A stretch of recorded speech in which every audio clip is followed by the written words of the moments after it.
mentioned, we have a huge team, okay? The reason that we were called in this incident is because Ben's skull was fractured, okay? We're sure that somebody did this to him. In 2009, a routine afternoon at the Miney Subi in the Park Daycare in Lincolnshire, Illinois, turned into a nightmare that would spark one of the most controversial legal battles in the state's history. 16-month-old Benjamin Kingan was found unresponsive in his bouncy chair. Shortly after, he was pronounced dead.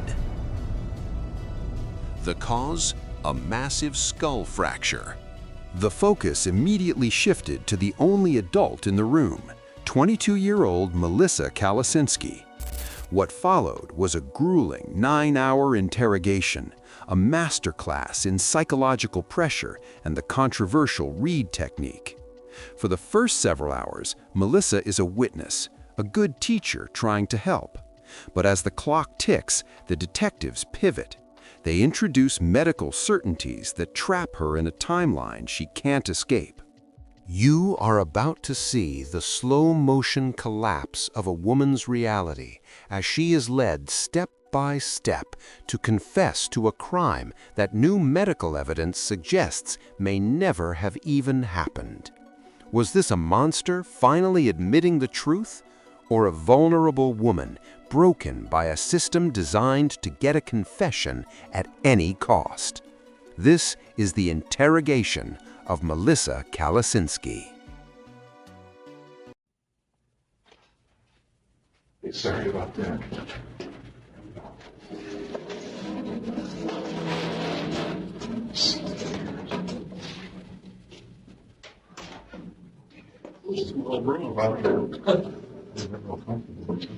I just need a little bit of information about you.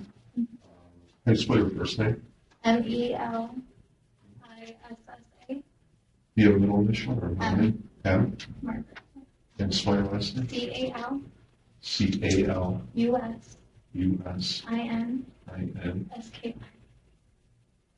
Okay, your date of birth.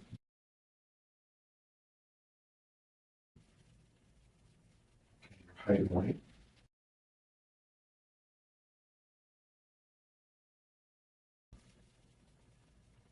Color eye.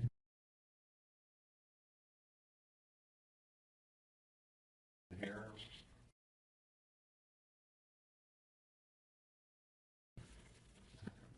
You have a social security number? Yes, I do.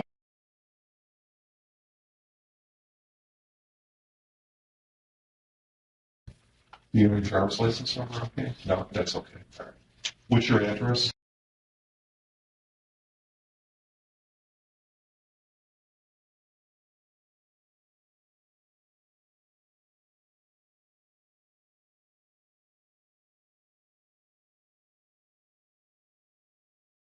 Okay. Home phone?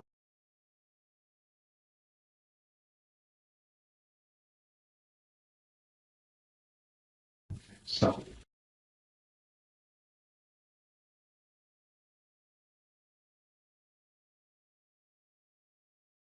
And work.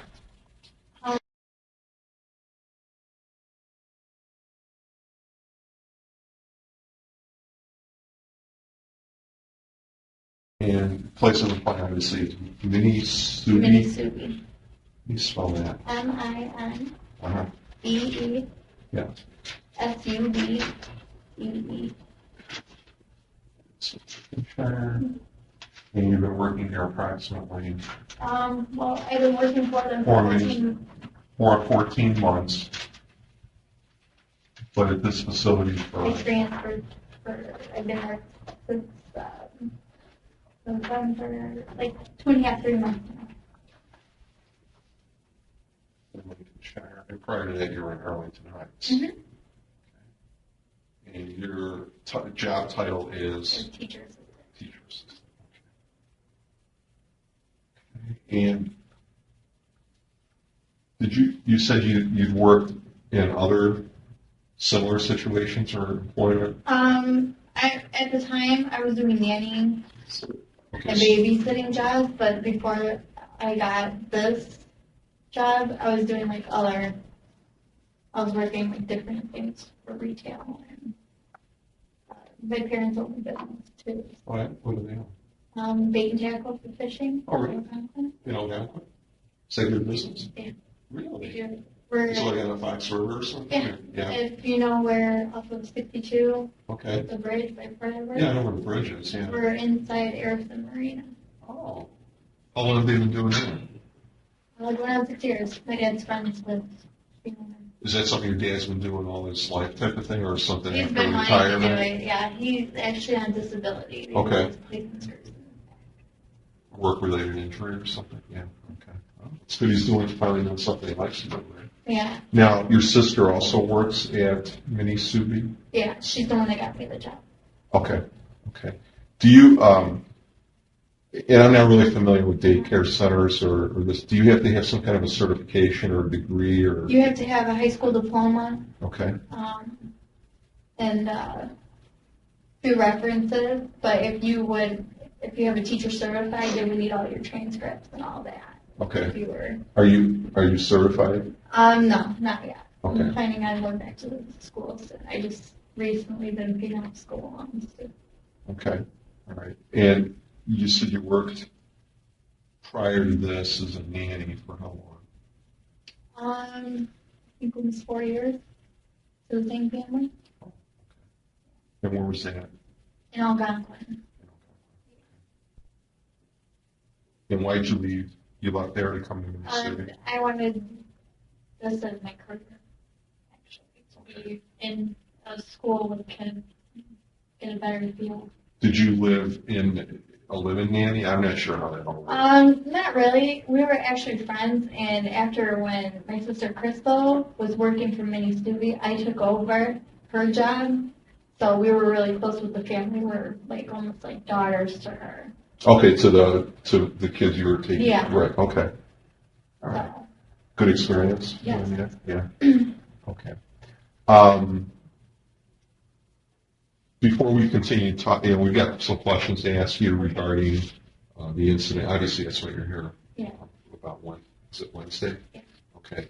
Prior to that, anytime we interview anybody, we're obligated to have to read you what's called your Miranda rights. You have to remain silent in that. It's routine and protocol for us anytime we talk to anybody. So if you wouldn't mind, Sean's going to read you these. The standard procedure. Basically, your right to remain silent. Anything you say can and will be used against you in court or other proceedings. You have the right to talk with a lawyer for advice before you ask you any questions and have him with you during questioning. If you cannot afford a lawyer, one will be appointed to you free of any cost to you before questioning if you wish. Do you understand all those? I do. Right, Stephen.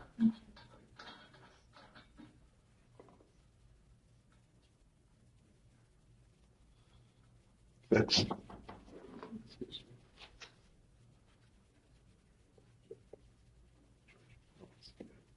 I'll be right back. Thank you.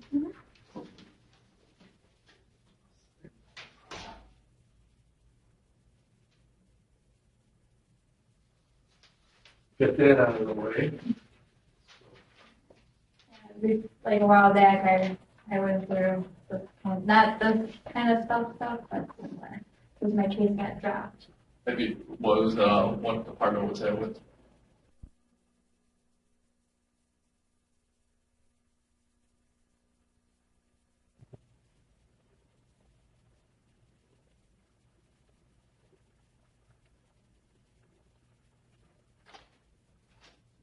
Sorry about that.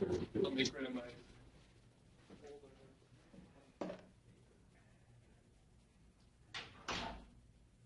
54110.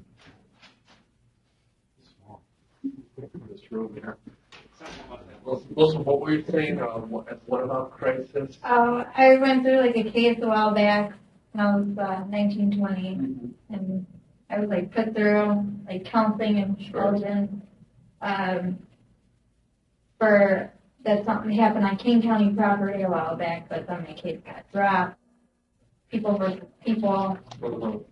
So the guy walked away. Did you get arrested for that? No. What was the?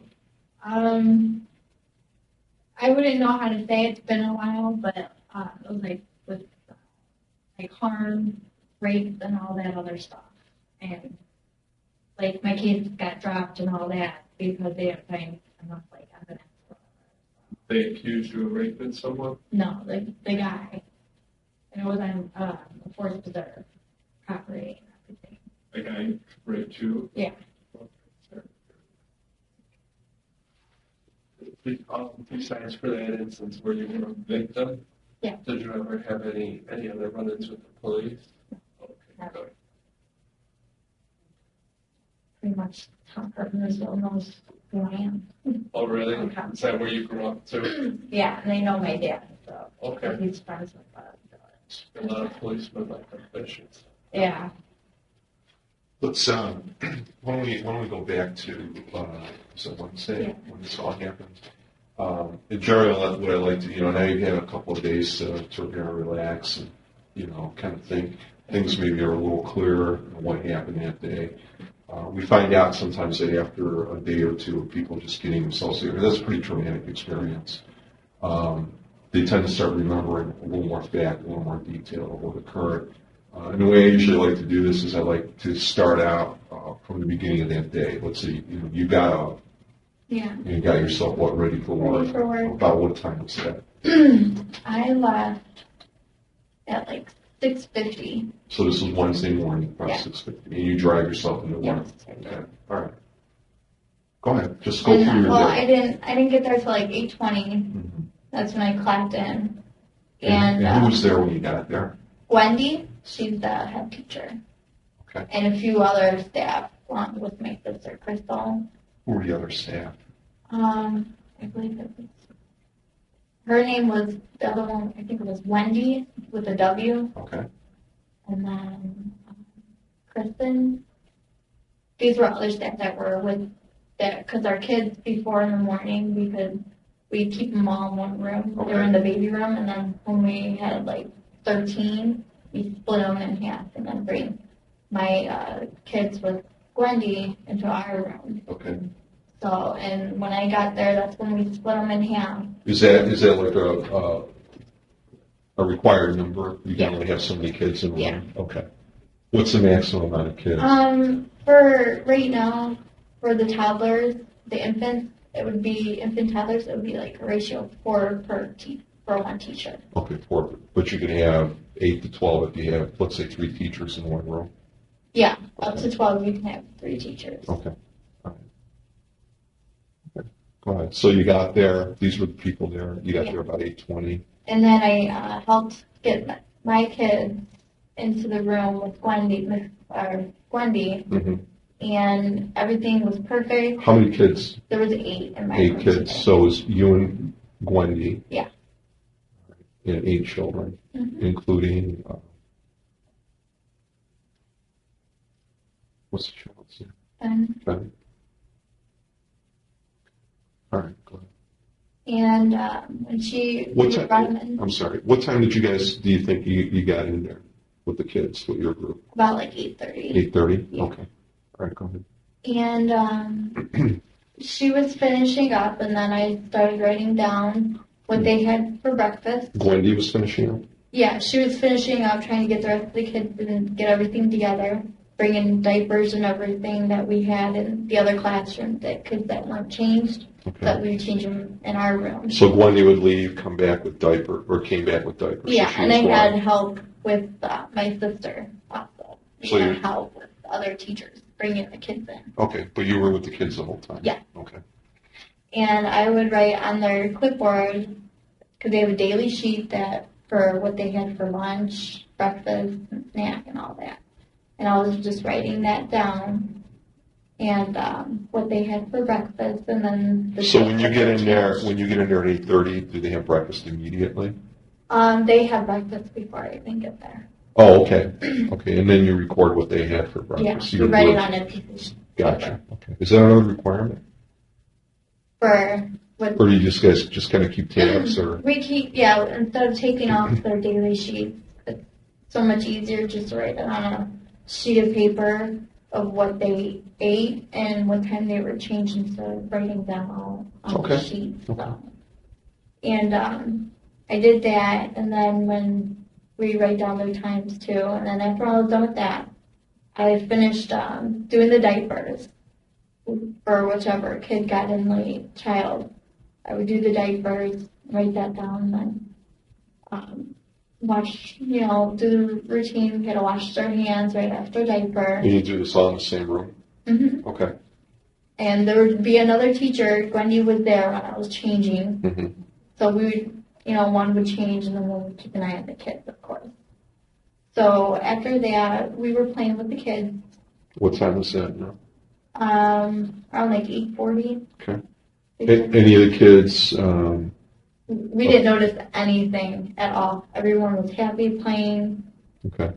By letting Melissa perform the role of the perfect teacher, the detectives are building a trap. If she is as observant as she claims, she cannot later say she didn't notice a fatal injury occurring. There was no sign of change. Nobody was crying. Nobody, it's not talking Ben, but anybody. Nobody. No issues. Okay. Nobody getting out of hand or. Mm-hmm. Okay. And is this usually the same group of kids? Yeah. All the time? Mm-hmm. So you always have the same 4 to 8? Yeah. Okay. Go ahead. And everything was going fine. And then once around like 9 o'clock, 9:15, we start doing early breaks for the ones that came in early. Because Gwendy, she comes in the mornings at like 6:30, 6:45 to open. Mm-hmm. And then she goes on break at like 9:15. And then I have, there's another teacher that comes in there with me that helps me out and everything while she's on break. So another certified teacher would come in. So did Gwendy take her break that morning? Yeah. Does she do it at the same time every time? Yeah. What time was that? Her breaks are at 9. So she took a break at 9? Yeah. Okay. And who came in at 9 o'clock? It was either a teacher, her name was Nancy. She's here Monday through Wednesday. So Nancy was there Wednesday? Yeah. Okay. So Nancy came in for the break. And how long was Nancy in? An hour. Okay. And she would, well, it's a long break. Yeah. We take an hour breaks because she leaves, we work an actual 10-hour shift. And you were there the whole time with Nancy too? Okay. All right. So then you get the hour break, and so now we're at 9 o'clock. Or I'm sorry, 10 o'clock. 10 o'clock. Wendy comes back. Okay. And then Nancy, she goes into another room to break in the infant room. Gotcha. It was like back and forth. Okay. So now, all right, 10 o'clock. What happens after 10 o'clock? What me and Gwendy try doing now, we try doing like group time, read the kids some books, and discuss and go along with our lesson plan. Okay. Do you have a written lesson plan? Do you submit that to, is it something that you just hold on to, or is it something you submit? We just put it on our board. Oh, okay, I see. So you just write it like up on a dry erase board? No, we write them out in a sheet of paper. They give us like papers. Okay. We have to do 2 separate ones because we still have 2 infants. Okay. Okay, so now you got a lesson plan, and you guys start reading to the kids. We start reading. And there's still nothing unusual? Nothing, okay. They sit and listen, and then usually we try and read to them for like 5 minutes. They're still really young. So Right, they're attention span's not yeah. bad, right. So we just let them play, and then we have music playing too. Mm-hmm. So they dance and playing. And then me or Wendy, we do bubbles every so often too, because they like the bubbles. So. Sure, okay. So, nothing happened while Wendy was gone. Now 10 o'clock, she comes back, you guys do your lesson plans, and then what? We play with kids. Okay. We do check the charts for diapers and see who needs diapers. Okay. Because we change diapers every 2 hours. Okay. Do you recall anything at that point, Ben acting unusual or anything like that? He was happy. He was. When you say happy, how old is he? 16? 15 months. Okay, when you say he's happy, what do you mean? He was just had a big smile on his face. He would play a lot. He would play with his sister, and he would just like crawl. And he was just getting used to like walking. So he wasn't walking that well yet. Okay. But he could walk, what, would he just like walk and then go down on all fours, or have to hold on to something? Usually what we've been trying to do, because he has a twin sister in there too, we, like usually they'd be like uppies, like wanting us to pick him up. Okay, yeah. What we've been doing, we've just been like, come on, and then we help them up, or they pull on our pant leg, and then we hold on to their hands, and Okay. we walk around the room with them. So does he communicate? Yeah. So he can say words? Yeah. Okay. He would say ball a lot. Starting to say not nice. Okay. So. Oh, good. All right. So go ahead. Now you've got the playtime. And you and Wendy are still in there. Yeah. And we were playing with them until about like 11, because 11:15 we feed them lunch. Okay. And do they all eat in the same room? Yeah. Okay. And they all eat the same thing. And who feed? I mean, We I haven't been a dad with a young kid like that for a long time, so I'm trying to remember. Yeah. I'm picturing my son eating spaghetti, grabbing it, and we've been trying to actually, what we do, just recently we were trying to have them try and use spoons, Okay. but some of them aren't quite getting it, so we only have them use spoons during lunch. Do they sit in high chairs or They sit in regular chairs Regular and chairs? buckle them in. Oh. We actually had the low little chairs? wooden Okay. ones. One Okay. would like buckle Mhm. like right here, and then in between the legs you put it through, or just a regular buckle. Sure. Does it have a tray on it? No, the table is just like a U. It just Mhm. has like a little area where you can push them in. They have their own space. Okay. So now they eat. No problems there. No. They Okay. eat their food. And what time were they done eating? I would say 11:30. So 11:30 you're done eating, and then what? We have them play a little bit more until about like 12. 12:15. Is the latest we have them play. It depends on how fussy they get, Okay. because we try and keep them up till 12:30 before nap. Okay. That makes them take a longer nap usually. Mm-hmm. But when we got their cots out, Mm-hmm. they were all fine. Sometimes they get fussy, and they were a little bit fussy because they were tired, and they What go time to is the this? About table. 12:15. 12:15. Okay. They were getting They don't fussy. sleep. Do they sleep in cribs or cots? We only have 2 that sleep in the cribs because they're not 16 months yet. And they all sleep in individual cots? Yeah. They have their own cot covers and their own cot. And these are, I'm trying to picture these. These are like fold-out cots or something, or? No, they're just like mats or whatever, like Okay. things with a little bit of legs on them. And then what we do, we have the parents that buy the cot covers, and we put the cot covers on them so that they have the pillow and the padding, so it doesn't hurt the back or the head. Okay, so everybody got tucked in, let's say, at Yeah. 12:15 or so? Yeah. Okay, then what? How We high are the, I'm sorry, how high are the cots? Say a couple of inches? Yeah. 1 or 2 They're not. inches? They're not. Okay. Did you put up the kids in the cot? It depends because usually once their cots and their cot covers are out, they crawl. They know They which go ones to are their theirs. own. Yeah. So it was you and Wendy putting them into the cots? Yeah. Okay, all right. So now they're all bedded down, 8 of them, right? Yeah. Okay. Anyway. Once they were starting to fall asleep, we made sure first that they were falling asleep and that they were sleeping. And then once they were all falling asleep, we picked up the room. We did it nice and quietly. We had music going, of course. After that, we just like put the little toys in a little bin or a little area for us to sanitize, because we do clean our room. We sanitize and clean all the toys every nap time. Oh, okay. Do you clean the toys in the room, or do you pick? Yeah, no, we clean them in the room. And did you guys The clean big them Wednesday, or? Yeah. Okay. What do you just wipe them down with hand wipes? And stuff? We wipe, in like bleach water that we use for the table and diapers. Okay, so this is you and Wendy cleaning. Okay. Go ahead.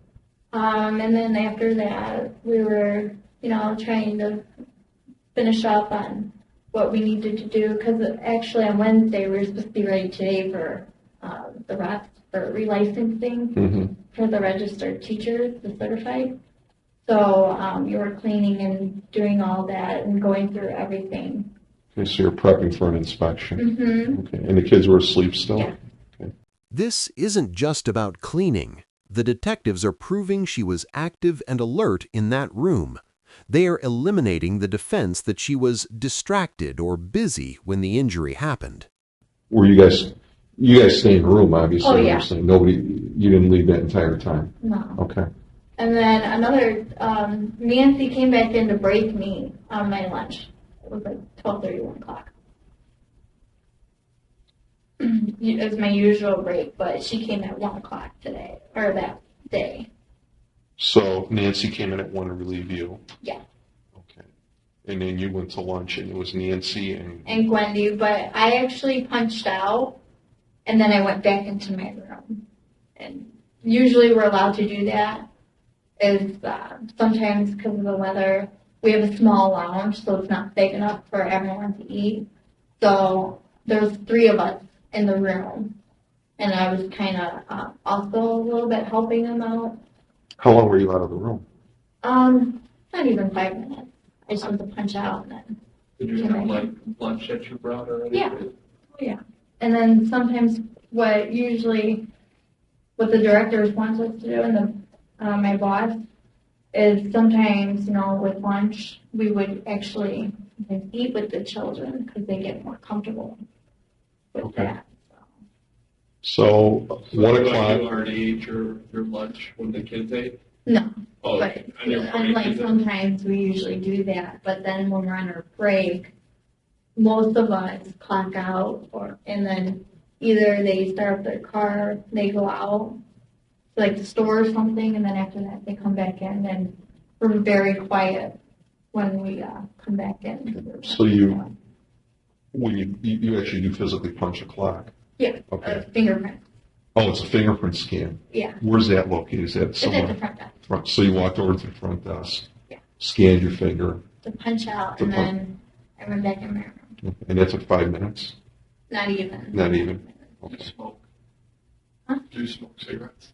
No. I just wondered, like a lot of Yeah, times people no. leave on a break, they go, They smoke, yeah, no. do girls you work with smoke? Do they? I think some do, but none of the teachers. That Oh, they go outside? Yeah, or they either go to as they drive to go get food or something Okay. like that. So you came back in, and the kids were still asleep? Mhm. Okay. And this is all around 1:30? Yeah. Did Nancy leave, or did she stay? She was still in there. She's still there? Yeah, she was helping out, and I was on my break. So it was you, Nancy, And Wendy. Okay. Then what? We were just keeping an eye on the kids, pretty much, and as they were, as they were they were finishing stuff up, I was keeping an eye out on the kids and Is who was finishing stuff up? Wendy and Nancy. what were they doing? They were finishing cleaning up. Cleaning up. Okay. Yeah. Okay. And then the kids started waking up at some point, or? They didn't wake up till like after 2:30. Okay. What did you have to punch back in? Yeah, after my hour Okay, so you left the room again. to punch in. And What time was that at? It was like after like 2. 2? Yeah. And you've gone a couple of minutes again? Yeah.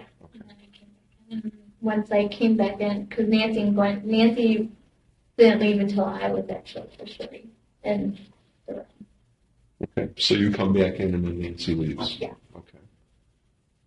And then this is 2 o'clock, and now the kids are awake, or they're still They're asleep? still sleeping. Okay. And what are you guys, just watching them? Yeah, we make sure they don't fall off their cots. Okay. And And then what time did they start waking up? after 2:30, I don't. So 2:30, the kids start, around 2:30, you start Yeah. waking up, and then what? Once they start waking up, we write down the times of when they woke up, and then generally, like, it's usually usually one of the 2 that are still in cribs. They're usually the first ones. Pick them up. We take them out of the cribs or off the cots. And Ben's not in the crib, though, right? No, he was on a cot. Okay, this twin sister? She was on a cot. Okay, They were almost like right next to each other. okay, So, but we would start changing their diapers as soon as they started waking up. okay. And that's what happened Wednesday? Mhm. Around 2:30, okay. And all the kids sleep none of them like stayed up or cried, or we don't really remember anything like that. Usually they sometimes wake up, but some of them have binkies. So, and then they drop it from their mouth, and what we'll do, Just we'll give it go back over to them. there and gently, like, help them find it, and then they go back to sleep. Okay. All right. So now they're off. Now what? We just turn on the lights, they're all up, and as long as the cats are all put away, we put everything away, put everything up, finish changing diapers, put up the blinds, turn the lights, and then we play some music, but other music instead of nap music. And when did what was that about? 2:40, like 3 o'clock, between 2:40 and 3. All right. And Nothing unusual at that point. then after that, they were playing again. We let them play because we only try and do group time in the morning. But we were playing with them. They were playing with the balls that we have and doing more bubbles with them. And around 3:15 is when we fed them snack. All right. And again, there was no problem. Everyone ate all their food. Okay. And then as soon as they were done, we took them out, washed them down, make sure they were cleaned Is up. it still in the same room? Yeah. Okay. Made sure that they were all cleaned up, and then took off their beds and everything, did all the dishes.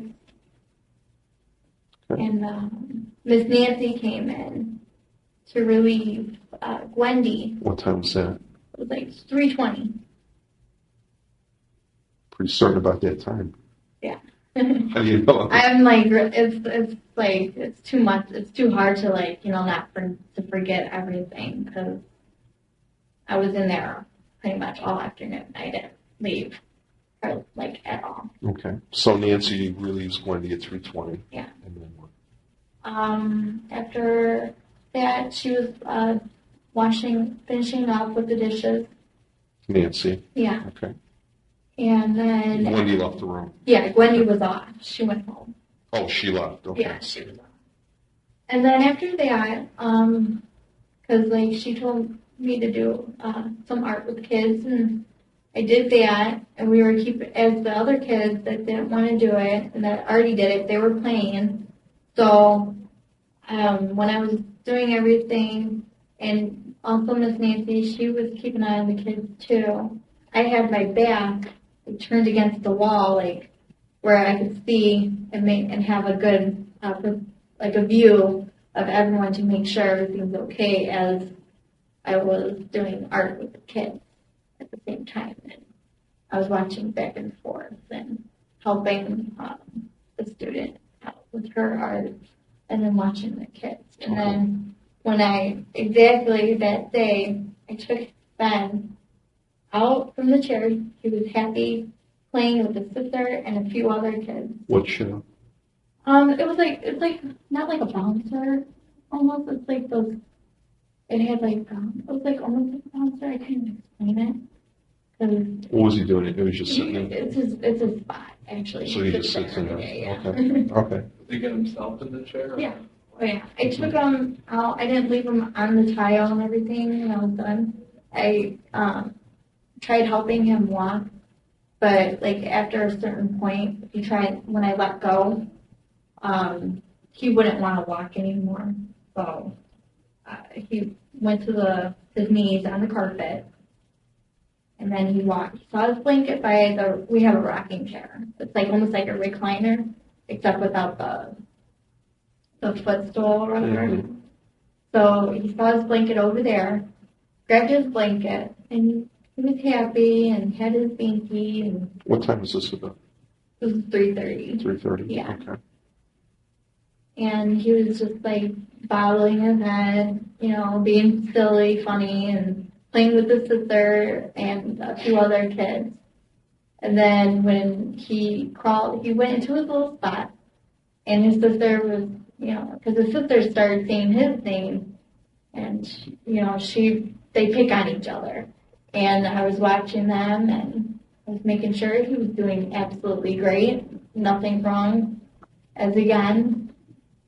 And then like sometimes in the day he will fall asleep, but we do keep him up because usually mom doesn't want him sleeping up at like 5, and we want to be having him more active and all the kids active so that by the time we move them next door, you know, they're not so like cranky and everything and crying and whining because there's there's younger babies in the room. Okay. So at like, let's see, around about 4, Nancy's like, well, it's okay if I can run the dishes and everything because we were making sure everything was fine. Everything was fine. She ran to the dishes in the kitchen. And after that, like right after that, my sister Crystal heard the door still open and she heard. So she walked in, and then that's when everything started happening. She heard what? When she heard me open, you know, kind of outside the door and everything. And that's when everything went down at the same time. Like, as soon as Nancy left, I was keeping my eye out. I'm like, you know, So Nancy walked out of the room for how long? like a sec, like not even, it was like half a second. Okay, where did she go? She went She went to the kitchen. Okay. The kitchen's right by And you us. were in the room with the kids? The kids. Okay. And then when everything happened, When you say when everything happened, describe to me what happened. well, I looked over and I was like looking back and forth where I can see all the kids. Mm-hmm. And he was in his chair and he was starting to fall asleep. Okay. I'm like, Ben, and he responded, and because I saw him move and his eyes opened. Like his eyes were squinting, Okay. and like when I would say Ben, you know, and like you just see his eyes opening a little bit. And then he was like, no sign of whatsoever, like I didn't notice anything, because I've seen how What do you mean no sign you know, like He him wasn't acting, responding? no, like him acting any different. Any different like, than he no normally movement. does? Okay. And when I saw him again, I was like, it was like not even like a second. Like it was like boom, like again, Ben. And I went over. He didn't respond to me. So I went over thinking, you know, please, and I wanted to make sure. And then that's when he wasn't moving. And that it was just like, I was like, you know, trying to make sure he was awake, and I didn't want to move anything just in case, you know, if something did. And that's when Crystal, What do you mean just in case? well, like, if anything, you know, if he was sensitive, like, of some sort, because as soon as I went over there, like, when the door was gone, and then when Crystal heard me. Okay. How did Crystal hear you? Because she heard me saying Ben, and then I told her, I was like, can I get some help? And that's when Nancy walked out. Where was Crystal in the hallway? She was by the front desk in the hallway. And she could hear you all the way down the hall. How far is that? Oh, not even. It was like the classroom where I went to go get my stuff. It was like, she was like right Okay. by the corner. And All right. So she heard you go Ben. Yeah. And then what? And then I went to the phone, and then she came running in as soon as possible. Did you ever talk to anybody on the phone? Yeah. Who? I heard it was Beth, I believe. Did you go on the intercom? Is that what you did? Or? I dialed the Oh, you number. dialed? Yeah. What'd you dial? To the front desk. And I Okay. told them that, Is that like a 1, 2, 3-digit extension? it was 2 digits. 2-digit? And then I What's the extension number? 10. 10. Okay. And then I was like, oh my gosh, and I was like, can I get some more help? You know, he's starting to, I see foam and just stuff coming through his nose. And who are you saying that to? To that. Beth. Yeah. Okay. And, Crystal Sucker, she picked up and immediately we both reacted like within a second. And that's when Crystal was like, Beth, you know, can you come in here? I need your help. And I was trying to get the kids. Who said that? Crystal. Was she still in the room with Ben? Yeah, she had that In the room. in the room. And you were in there too? Yeah. Okay. And then she says, she yells, or what does she do? Beth was right there too, coming. Okay, so Beth was in the hallway, or? Yeah. Okay. And Did then- Crystal see Beth from where she was at? No. Well, she was like right there around the corner. She stuck her head out because the door was a little bit open. Mm-hmm. And then that's when, as soon as she said that, I came running in the room. Okay. I got all the kids away from there immediately. She had been put them on the changing table and then like immediately did CPR right before bed. Could even get on the phone and did 911. Okay. And then when we were, she was doing CPR, Beth was on the phone exactly with the paramedic when she was on the phone. And we did everything. And at the time, we did get a pulse. And he did have a heartbeat. He really did. And You were there I the whole was time? there. Were you holding him or? no, Okay. I was watching to make sure and making sure the kids weren't even near the kitchen area because he had vomit. How do you know there was a pulse? Sandy was checking for pulse because Sandy came in right after Beth did.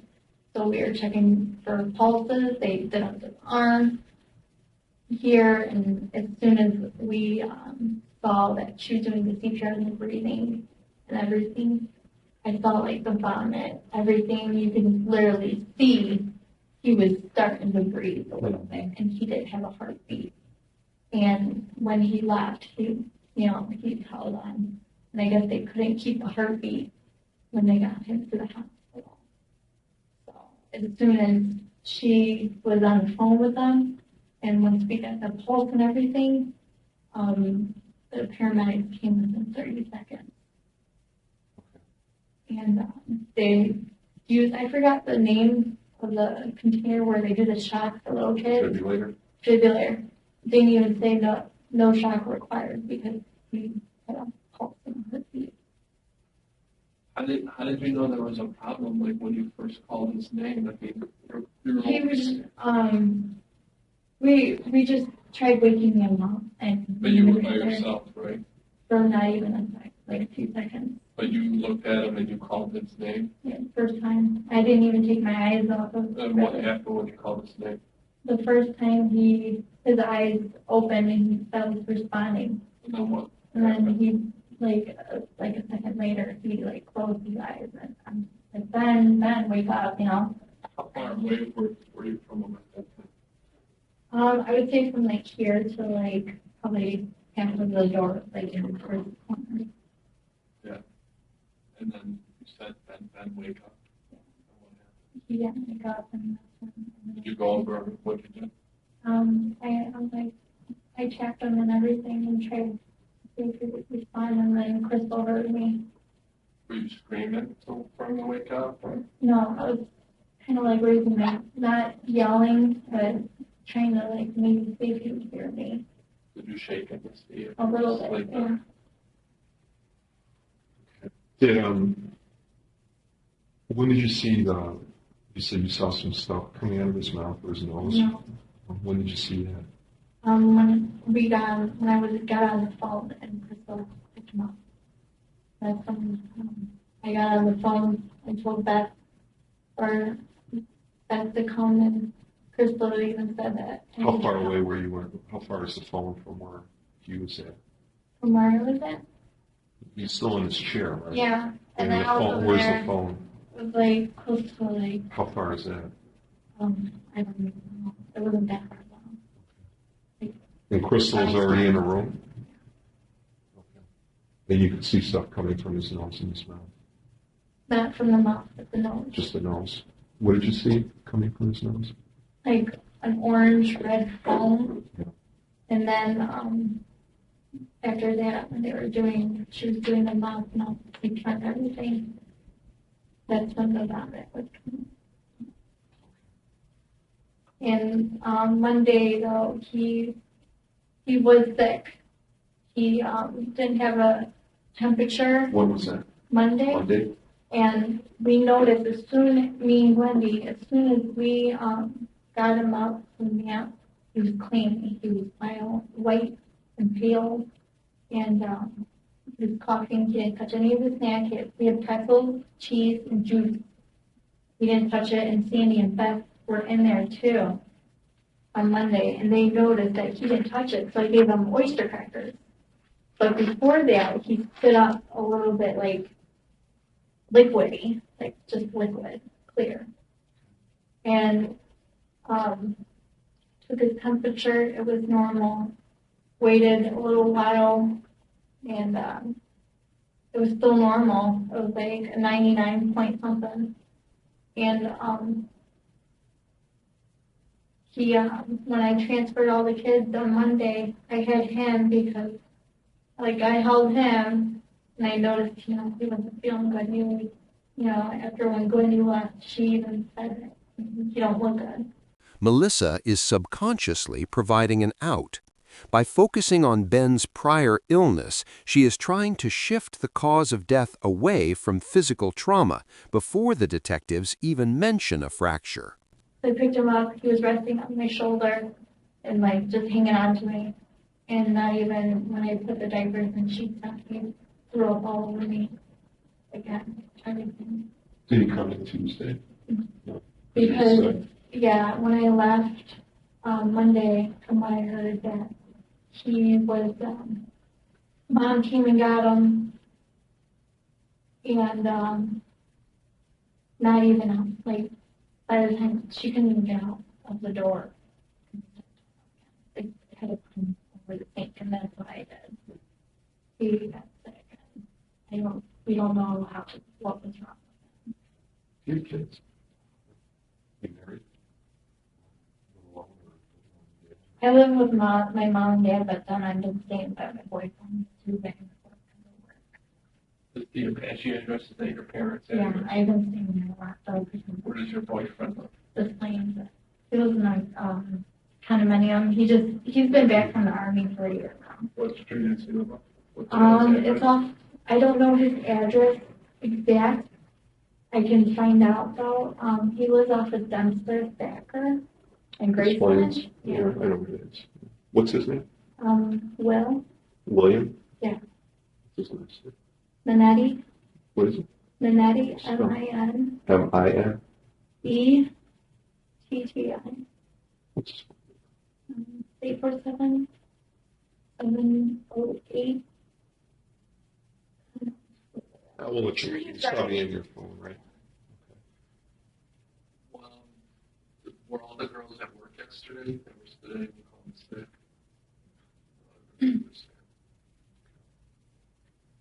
All right. We're going to take a short break. Let you kind of compose yourself a little bit too. And then we have a couple more questions to ask you. Okay?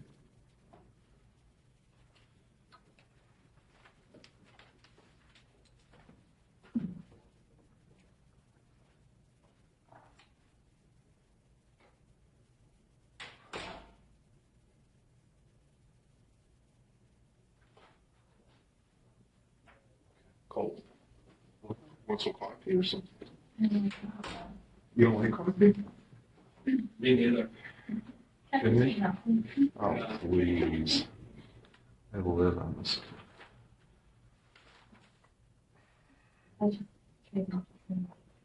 Okay, what I want to do is, and when we're talking about it, I just want to clarify some times, right around the time we started noticing a problem, Ben, who was in the room, what time did this all start occurring. So if you can go over that with me one more time. I was probably by myself for like at least like almost half a minute. And that's when Everything started happening. It was like around like you were by 4 yourself because Nancy, She went to the kitchen real quick to to- drop the dishes. to drop the dishes or clean toys? No, drop the dishes off Okay. to get sanitized. And what time was that about? It was about like 4. Okay, go ahead. Everything happened, and when I like, it was like 4, not even 4:05, not even close to that. That's when I went over and like said, Ben, stay awake. And like I was like, Ben, he didn't respond to me the other time that I went to him. So that's when Crystal heard me outside from the door, and the door wasn't even like shut that much all the way. And then she came in. What's Crystal's assignment? I mean, what does she do at that time? She was I think she was relieving teachers, actually. Because she does all sorts of stuff there. But she's like all over. She's a floater. And then she's like, Ben, and like, that's when I got told that we need more help. And then Crystal like made it sound like a little, because I didn't want to like say it over to a point where if, you know, like freak out. I was in a calm stage and everything, telling her I need help, of course. And then Crystal had Ben, and then, you know, she stuck her head, she's like, Beth, I really need your help, come quick. And then that's when we started CPR. So Crystal said to Beth. Yeah. Because Beth was right around the corner and someone was coming, but then when Crystal said, you know, I need your help, you know, come quickly, then that's when everyone started, like, she came in, she got on the phone right away. Didn't you call her? Yeah. She was coming, but then we couldn't wait, so Crystal and Ben, and they heard me, she was coming. No, she was coming, and then Crystal said it again too. So like, you know, before everything, you know, because like I was just getting the kids out of the way and everything. How? So this is all kind of happening around 4:05. How many minutes before Beth gets in there? Oh, like CPR? not even like a minute. Okay. Because when Beth came in right away, she like we were moving the kids, and then Beth got on the phone right away and called 911. And then at the same time, when Beth was on the phone, Crystal was already doing CPR.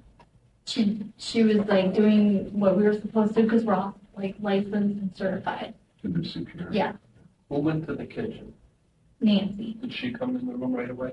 No, How she far is the kitchen from the room? it's like a minute, like not even a minute away. Did you call Crystal specifically, or? No, Crystal heard me, and then She was just saying Ben. yeah, and then I need yours, and like that's when she came in, and then she's like, Because you said Ben, and you were real calm. I mean, why would she come in if you were just I trying? wasn't saying calmly. When I said it, she heard me screaming, and then like I got on the phone So you started screaming? a little bit. What were you Like, screaming exactly? I was saying his name. It just Do you know what happened to her? first off, I've been up like pretty So much. nobody's told you anything? I text people we don't know, like me and Crystal, and like it was just me and her and Sandy and Beth that were in that. I'm so came.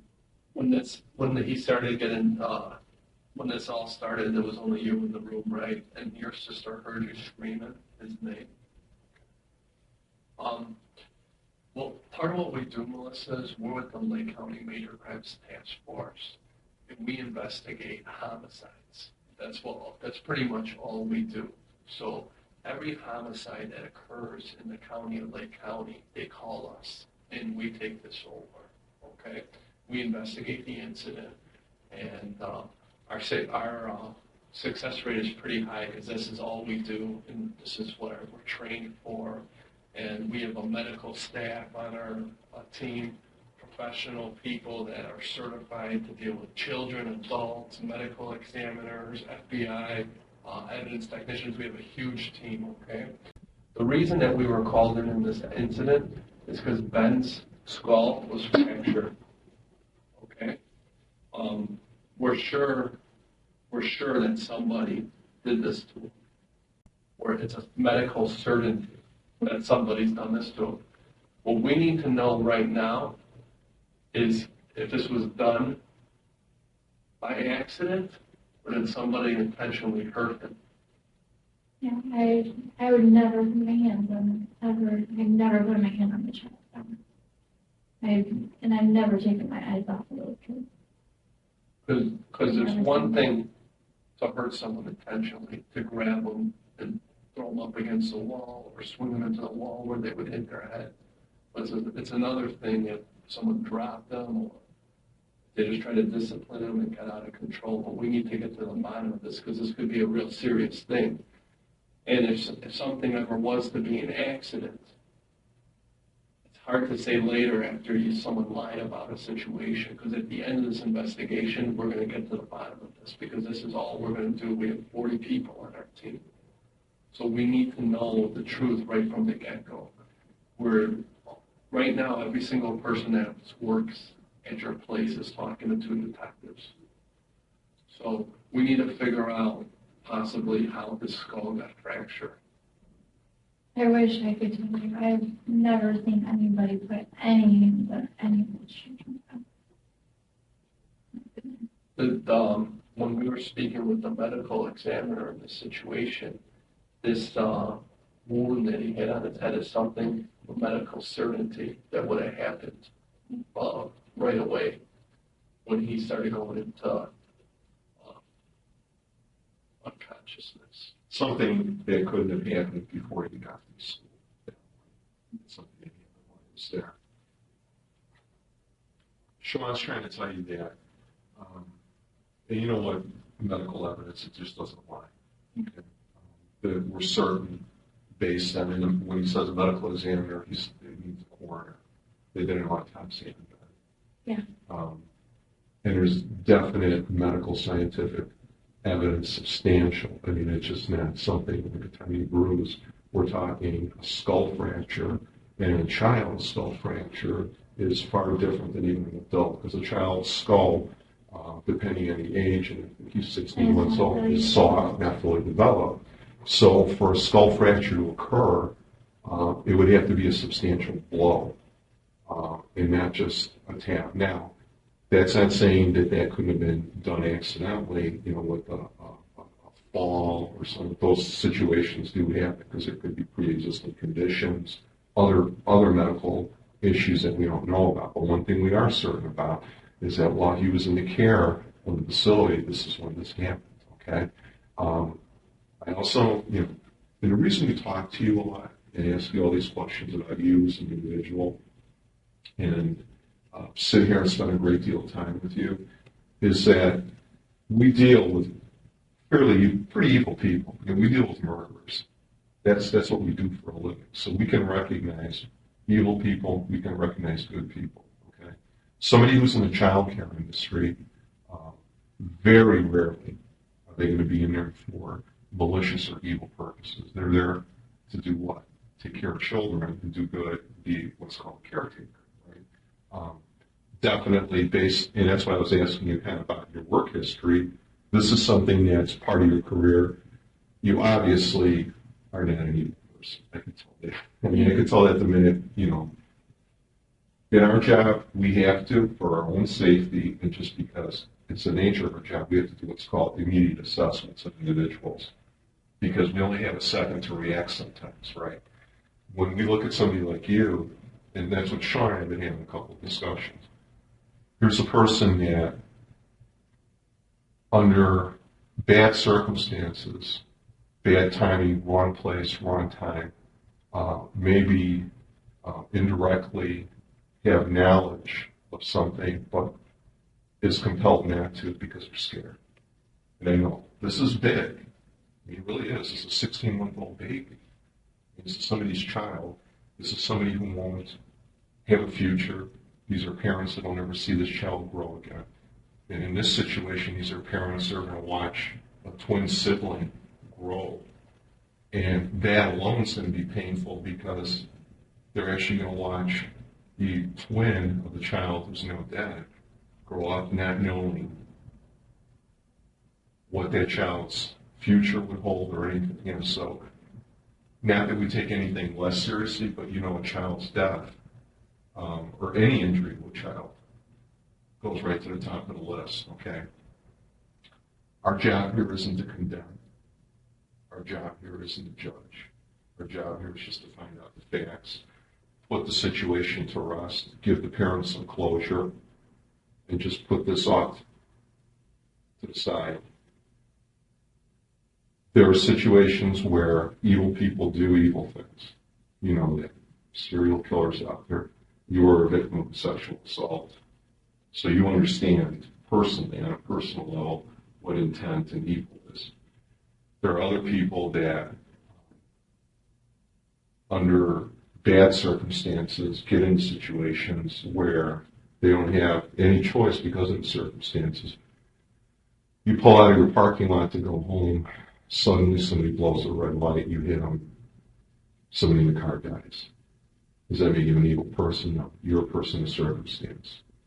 A situation like this, we know, and this is why we're talking to everybody, that there's more to this than just suddenly somebody being lethargic and sleeping. We know that. Okay?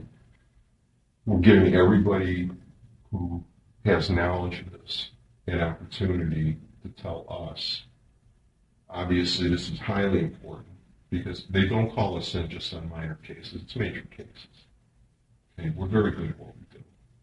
Very good. You know, and I'm not going to give you our resumes, but some of the most infamous murder cases in this county have been solved by us.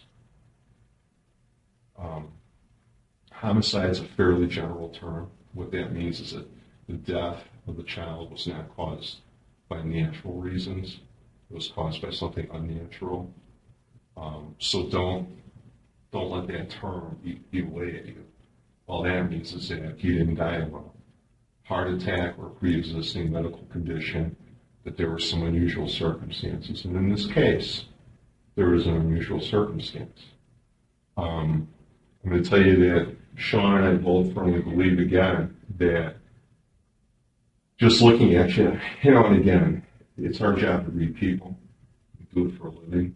But there's definitely things that you want to tell us that for whatever reason, and in a lot of these cases we find out it's a little bit of guilt, a lot of anxiety, because you don't know what the right thing is. You got to think back to before you maybe were even an adult, and the right thing was always to tell the truth. And the more you don't tell the truth, the further into that story starts getting more and more out of control until it's at a point where we can't control it anymore. Right? And then there's discrepancies in what you say, what they say, what you said, what actually happened. So the more this goes on, and the more the longer period of time that we don't uncover the truth, the worse it is for everybody, including you. I would like to know. Well, we want to know exactly what happened here.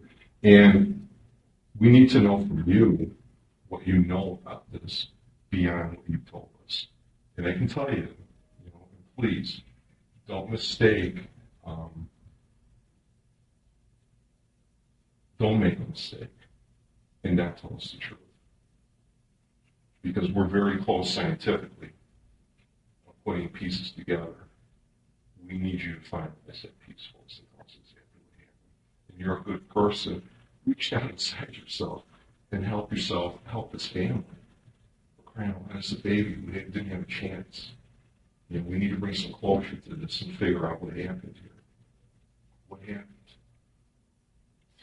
I don't even know. We were doing CPR and Well, listen, the whole I thing didn't do. the whole thing is when you talk about a certain crime or anything, it's a big word that comes up in court is intent.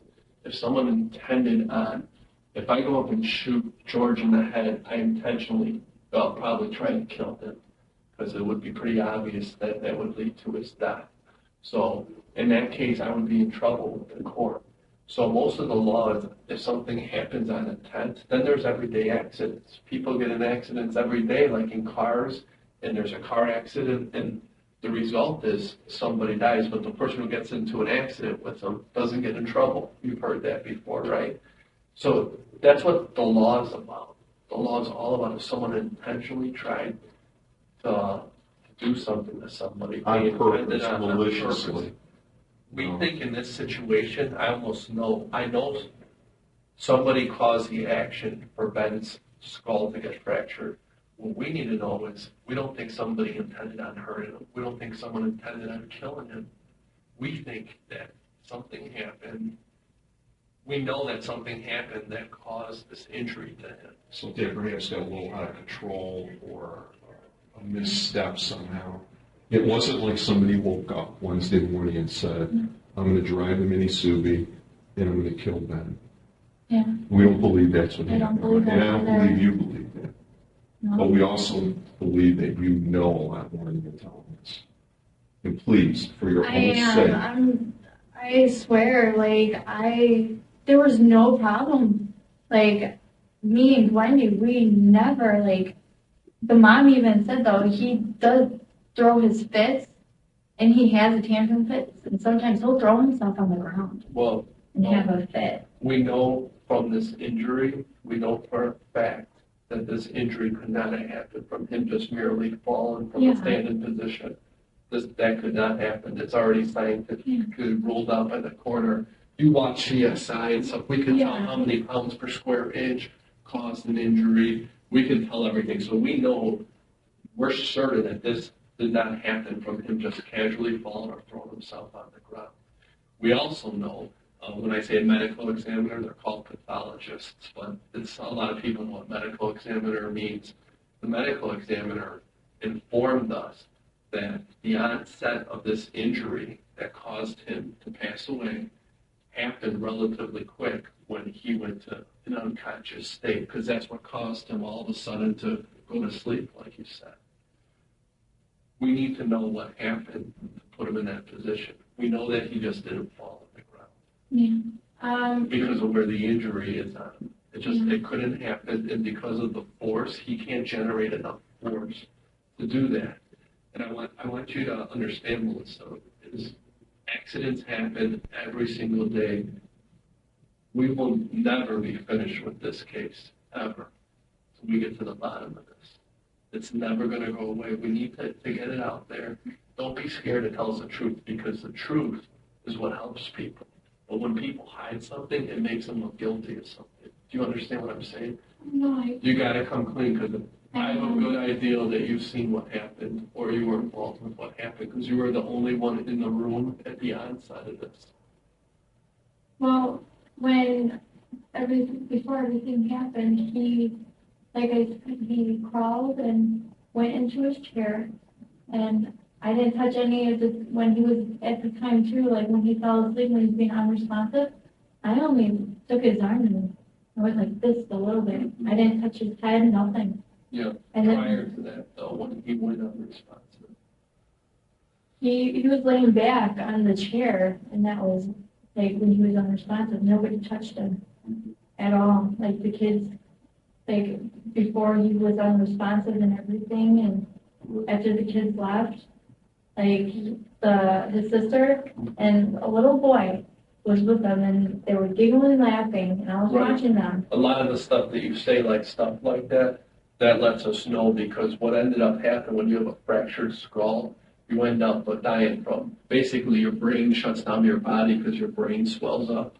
Something along that lines. I'm not a doctor, but just to explain it in layman's terms, we know for a fact, and it's a medical fact, that he would not have been able to eat his lunch. He wouldn't have been able to take his nap. He wouldn't be able to be giggling. So all this stuff had to happen right away when he went unconscious. The detectives are now using the medical fact as a psychological weapon.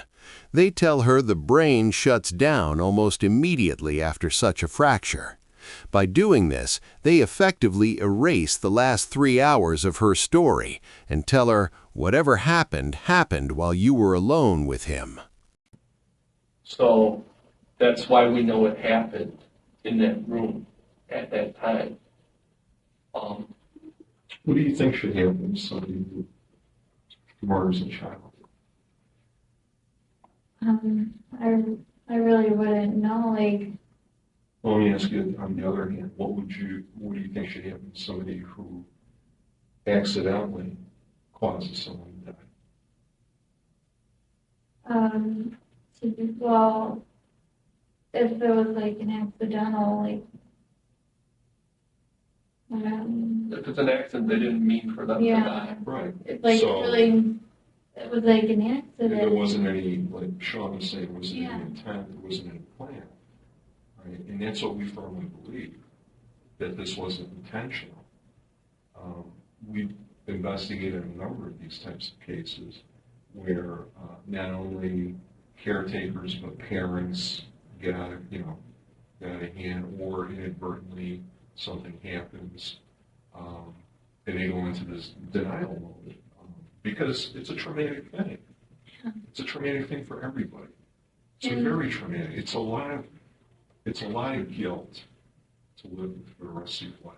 It really is. And Sean is pointing out to you that we're not going to just let this lie. And we firmly do believe that you either saw or somehow were connected to this injury. We really, really believe that. And we're trying to give you the opportunity to tell us. I don't even know, though. A lot of people, they talk when something like this happens, they talk to the police and they try to put up walls to distance themselves. But in the reality, it's hurting them because it would make somebody look more guilty that they intended on hurting this person. I had nothing to do with him. I don't think that you intended on hurting him. I never put my hands on him ever. No. But we need to know what happened to him on that day. Because he just said 16-month baby, Melissa.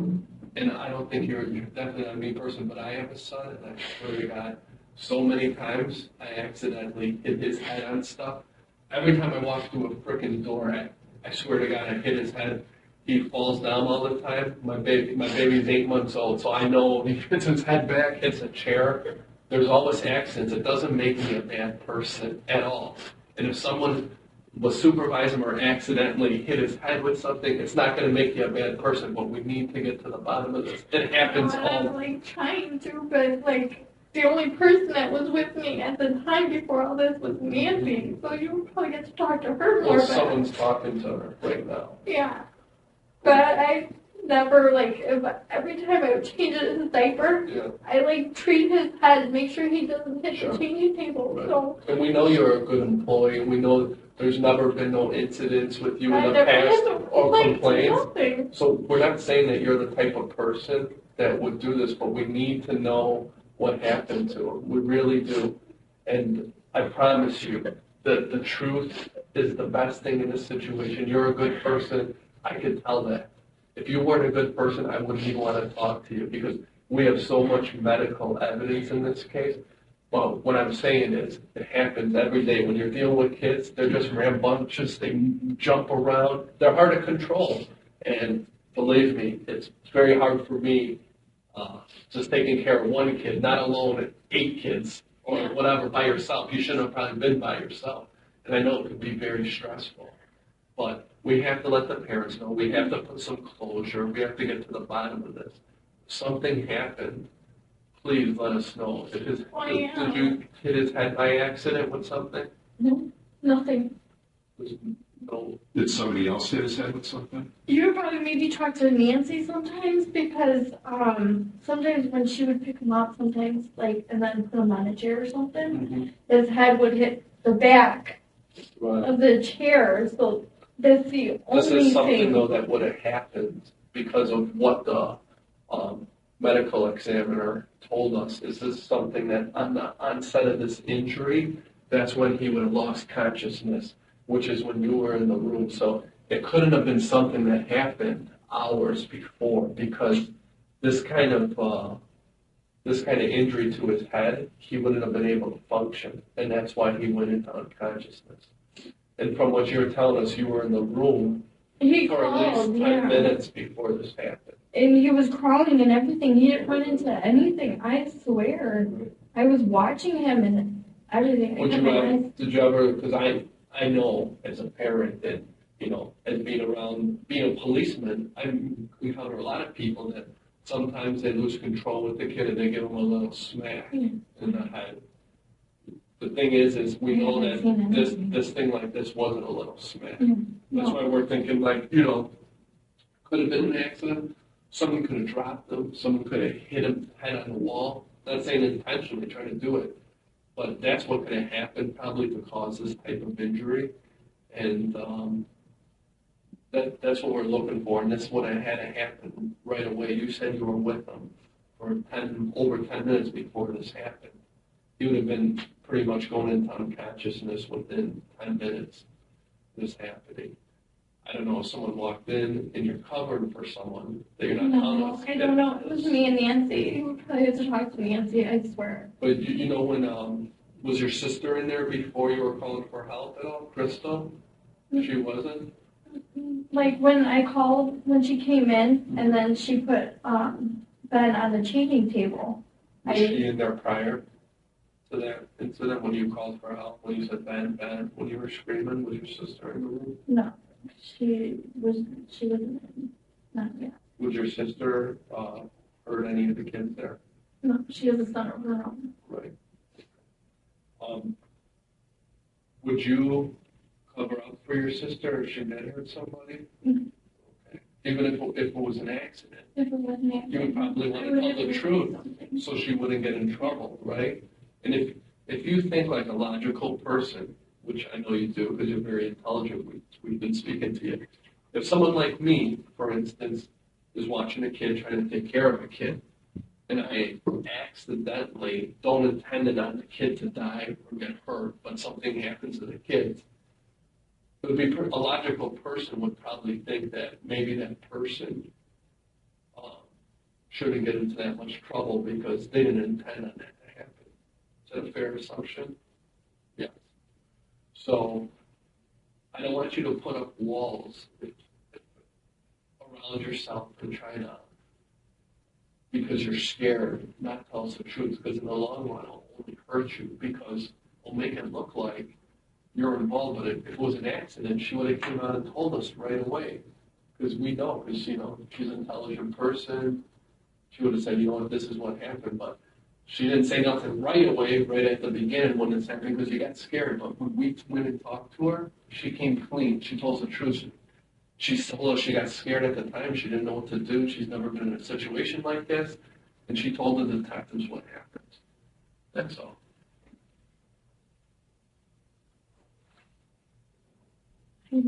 I can't even imagine how he hit his head or who hit his head. Like, because, I mean, it's hard to, like, I had my eyes on everybody, and he was in a wide open space, and I never, didn't do anything to him towards his head, nothing. But like I said, Nancy was in there. Maybe Nancy probably accidentally did something. Okay. And that's what we're getting to, all right? Yeah. If Nancy did something and you have knowledge of that, you're helping us, you're helping yourself, that's phenomenal. But if you're being reluctant in saying something about Nancy, then you really are accepting part of the responsibility. That's what the perception is going to be. So if Nancy did something inadvertently and you feel that maybe a little guilty about not reporting it right away or not taking some kind of action, don't. You're not a doctor. You're not a doctor. You don't have X-ray vision. Kids fall or kids hit their heads 1,000 times. I've got 2 kids, and the first one we treated like a China doll because we thought she would break. The second one would take tumbles all the time and and as you have more kids, you sort of grow immune and used to those types of injuries. If you saw something, and I'm starting to believe that maybe you did see something and you didn't take immediate action, that's not on you. You're not a doctor. But you need to tell us what you saw. And if it was Nancy, then we need to know that. That's very important. You're helping us. You're assisting us. That's going to benefit you, not just right now, but it's going to benefit you with your career and everything else, that you came forward. You're a scared young lady. You got 2 detectives. You're in a place where you don't know what's what. I would be reluctant to say things too. But you got to trust us. We're not here to condemn you. We're not here to put you in jail. We're here to come to the conclusions of what happened to a 16-month-old child. And if you have knowledge of that, you need to tell us. You need to tell us. And you need to accept the fact that another person did this, and that's fine. But don't just speculate. You were there. You saw what happened. What happened? What happened?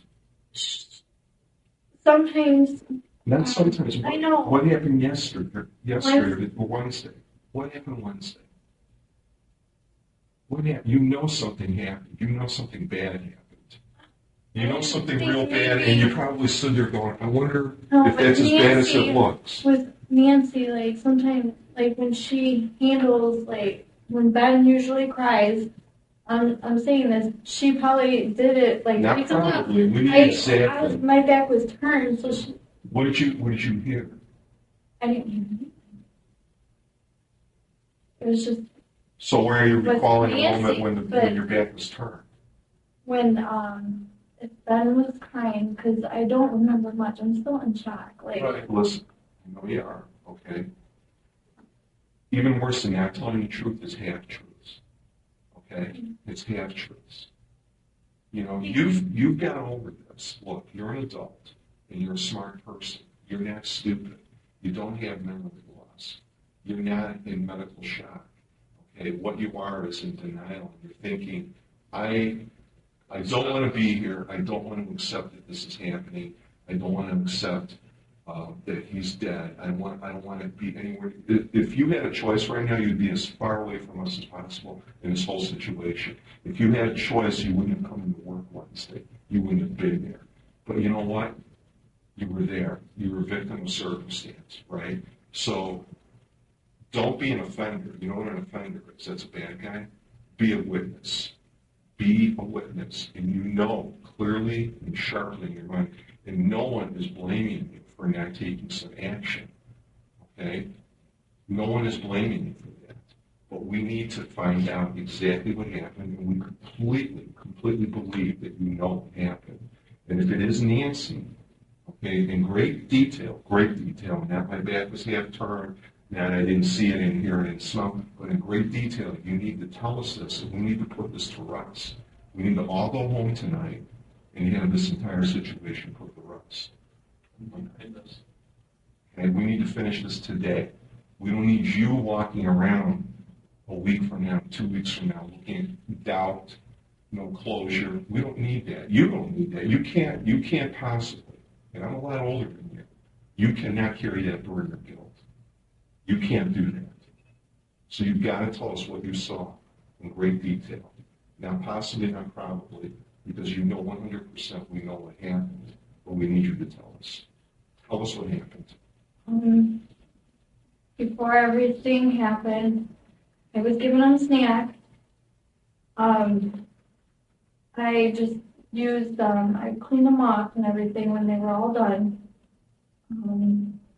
After I cleaned up Ben's hands and everything, I put him down, and he crawled.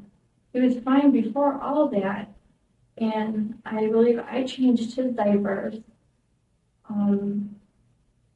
When I changed his diapers, like, he didn't hit his head or anything, and like, it's just questionable to me now if when Nancy held him, maybe if he threw a fit and like, ran into something to a point where he hit his head hard. Like, because, like I keep saying over and over, I made sure, like, he was safe. I'm not doubting that. I know. I'm not doubting that. What I'm doubting is that you didn't see Nancy do something to him. No, but every time she comes in, he cries. He doesn't really like her. Did you see her do anything? As far as I know. Not as far as you know. Don't protect I Nancy. know I'm not Just protecting it's dead. Nancy, but Did you ever see her do anything before? Ever? like, To a pick kid? him up, no. Smack a kid? No, never. Throw him She into a just, wall? no, Throw him in the crib? no, You didn't see her do anything to this kid? I swear. I'm just maybe wondering if when she would hold him, that, she'd run into something, or when she would put him down, she didn't put him down nicely or gently to a point where he would It's hit not his good. heart. This I injury don't isn't know. caused from something like that. It's something either Because I'm It's something either clueless. you done or Nancy did, because it was something that just happened then, and it's something that couldn't be done without someone else noticing, because it had to be done with a considerable amount of force. I'm seriously bringing back and thinking back then Right. of Wednesday. I know for a fact that I did not do anything. I did not see anything with my own eyes for him to even have a fractured skull like that. Because when I first found out that I had maybe something to do with it, When did you find out? yesterday from the DCFS, I had them know that me and then that the other person When did you talk to DCFS? yesterday, They called you they came and interviewed me at your office? in the lounge.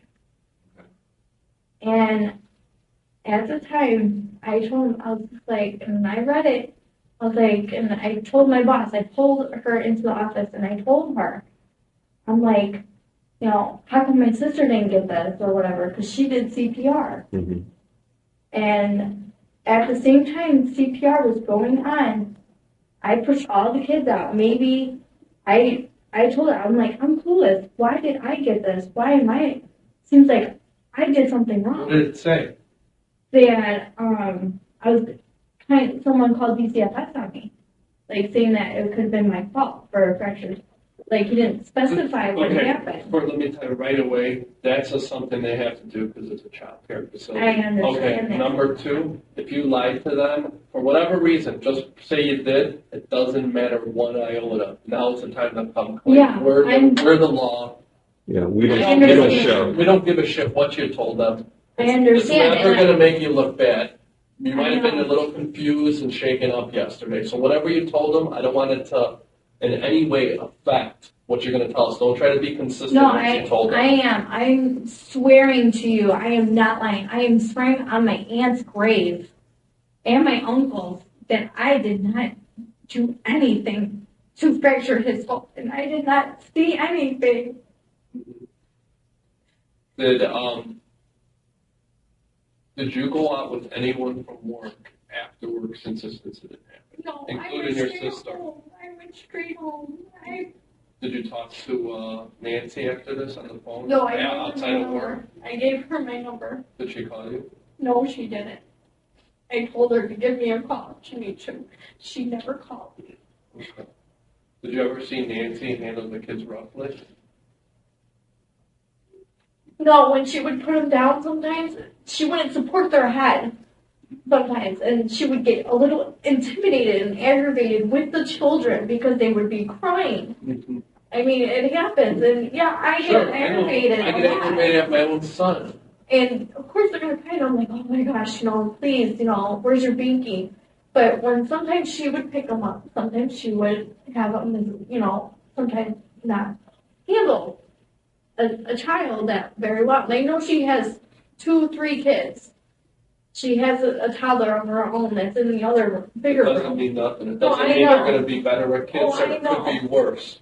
We And- deal with people who kill their own kids. I know, and she would get frustrated. I get frustrated. I mean, everybody does. Yeah. It's human nature.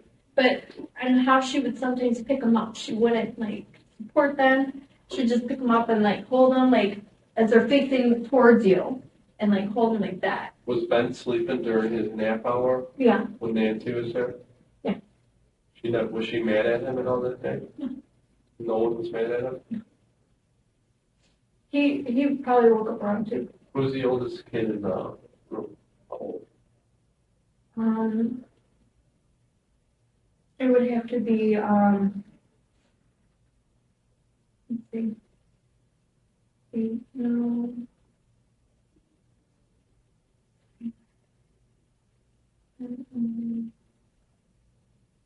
Over I 2 know. years old? No, if they were over 2 years old, they would have been in another room. And we have another set of twins. They're gone for the month.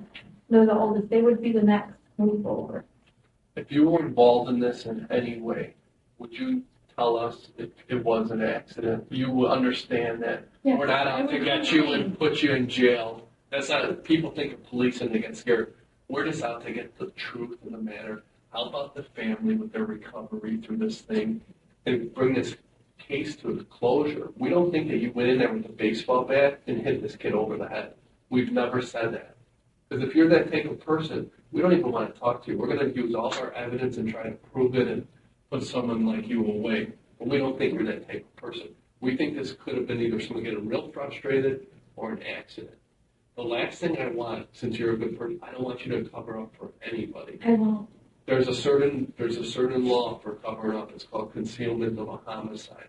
Now, like, just because it might be called a homicide, like my partner said, that doesn't mean someone intended on killing him. It just means, you know, someone gets hit by a car, that's actually, you know, a homicide up until the coroner has an inquest and they roll an accidental death.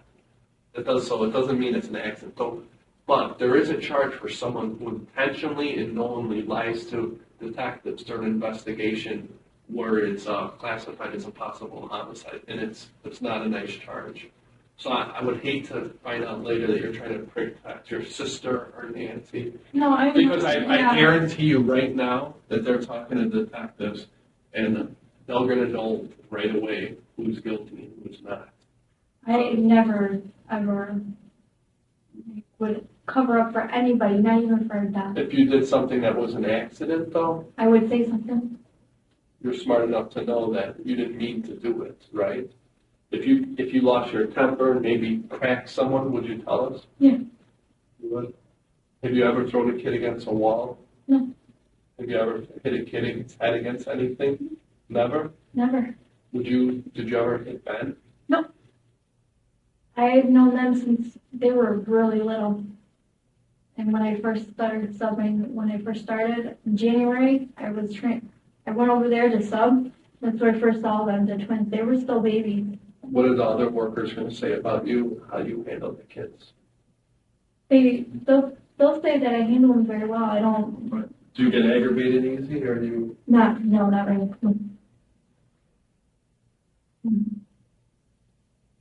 I've never seen anything like that ever. And I would definitely come clean and say if I did see anything, I would say something. I would. I don't hide anything. I don't cover up for anybody.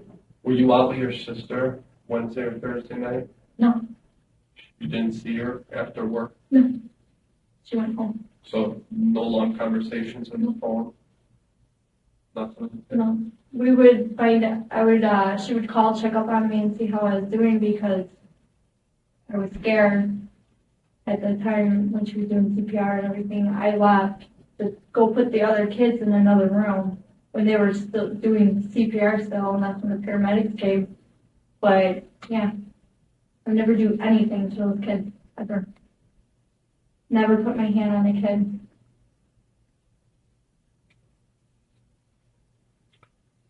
All right, we're going to take a short break again. You need anything?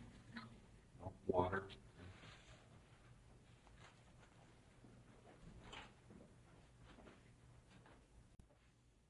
It's great when a baby goes to sleep because it's a lot easier to control them. So why wouldn't you guys just let him keep on sleeping in his chair? I mean, because it was just getting towards the end of the day, and can you sleep there to the end of the day? I mean, wouldn't he be? We had to transfer the kids. That was the reason. Transfer him to what? Like put them in a different classroom when we went down. Was he in this classroom the whole day, Ben? The classroom I was in? Yeah.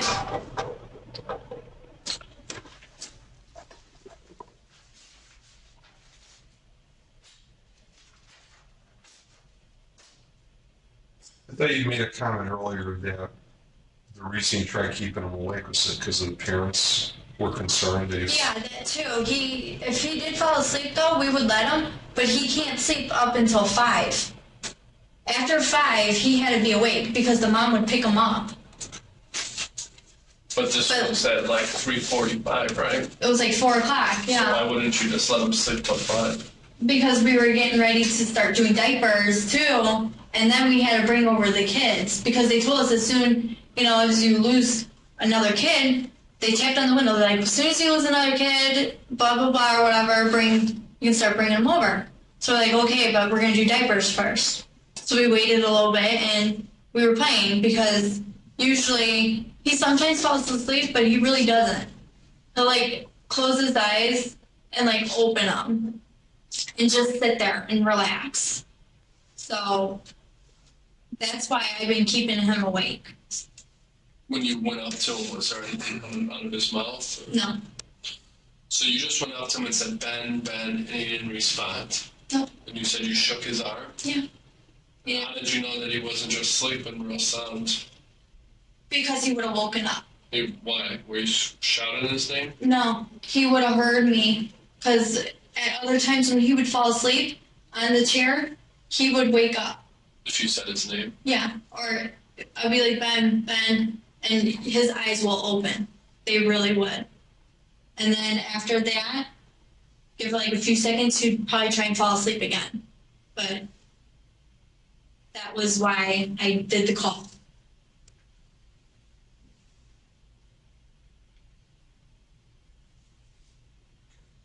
I'm still trying to even think how he even got the fracture. I'm still clueless. Right. I wish I could tell you. I have That's what no we're- idea. That's the same question we're trying to get answered. Yeah, I have no idea. Did you look up anything on like your computer at home about injuries to children's No, I didn't. heads, or if we I didn't know subpoena anything. your record, Yeah. would we be able to find out? Would we see anything about you researching anything about infant deaths or Yeah, you anything in the wouldn't. last couple of days? Yeah, what? And we're not going to find out from your boyfriend that you told him that you made a mistake and you accidentally dropped Ben. Mm-hmm. We're not going to find that out. No. Because if that's the case, Yeah, no. you got to tell us, Melissa. Yeah, I know. because we're not I'm out to being hurt you. I know. We don't want to hurt you, honestly. Melissa, what if Nancy accuses you of doing this? Then what? I'm gonna be questionable. I'm gonna be like, why? What did I do? I've been trained really well to actually do this, and I understand she's been there, but I've been trained really well, and I handle even little infants younger than he does myself, No, I'm just saying, what if she facilitates, and says that I did yeah, it. said, hey, this is what I saw. I'm gonna be like, well, why? Like, how? What did I actually do? What is So it? there's no doubt in your mind that if she makes an accusation, that she's not going to have anything to back that up with. No doubt in your mind that when Nancy, or she's being questioned right now, Yeah. says, look, I'm going to come up front with you guys. Melissa, she made a mistake. I saw it. I didn't know what to do. This is completely out of character for me. I should have said something, but it's her responsibility. She was in there the whole time with them. Yeah, this is what she did. And where are we at? I would have been like, I would tell you. I would straight up tell you that I did make a mistake, and I was too afraid to say something. I didn't know it would actually hurt him, and I would have came clean and even said to Miss Beth and Miss Sandy, here's what happened, and that this is what, his head hit the floor or wherever his head got hit, and I would have said, I am completely so sorry. I didn't mean to do this at all.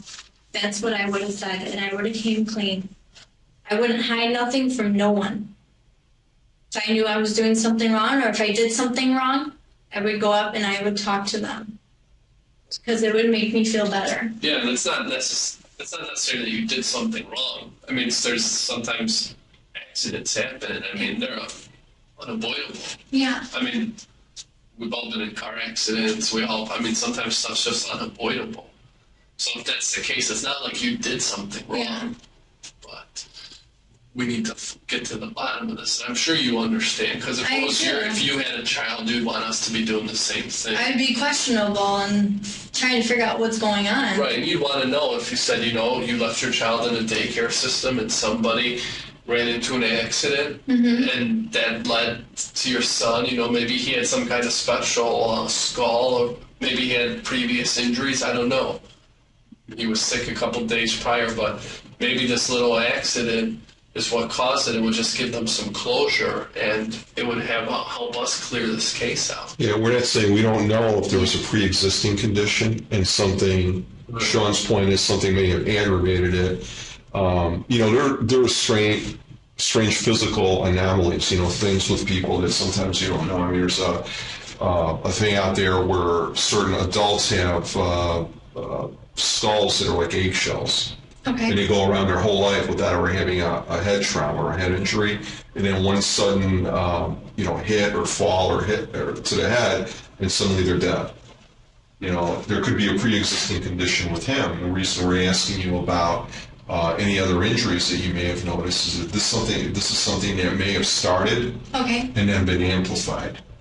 Okay. Okay, it's sort of like aggravating an old injury, and that may also give off the appearance of intensity. Yeah.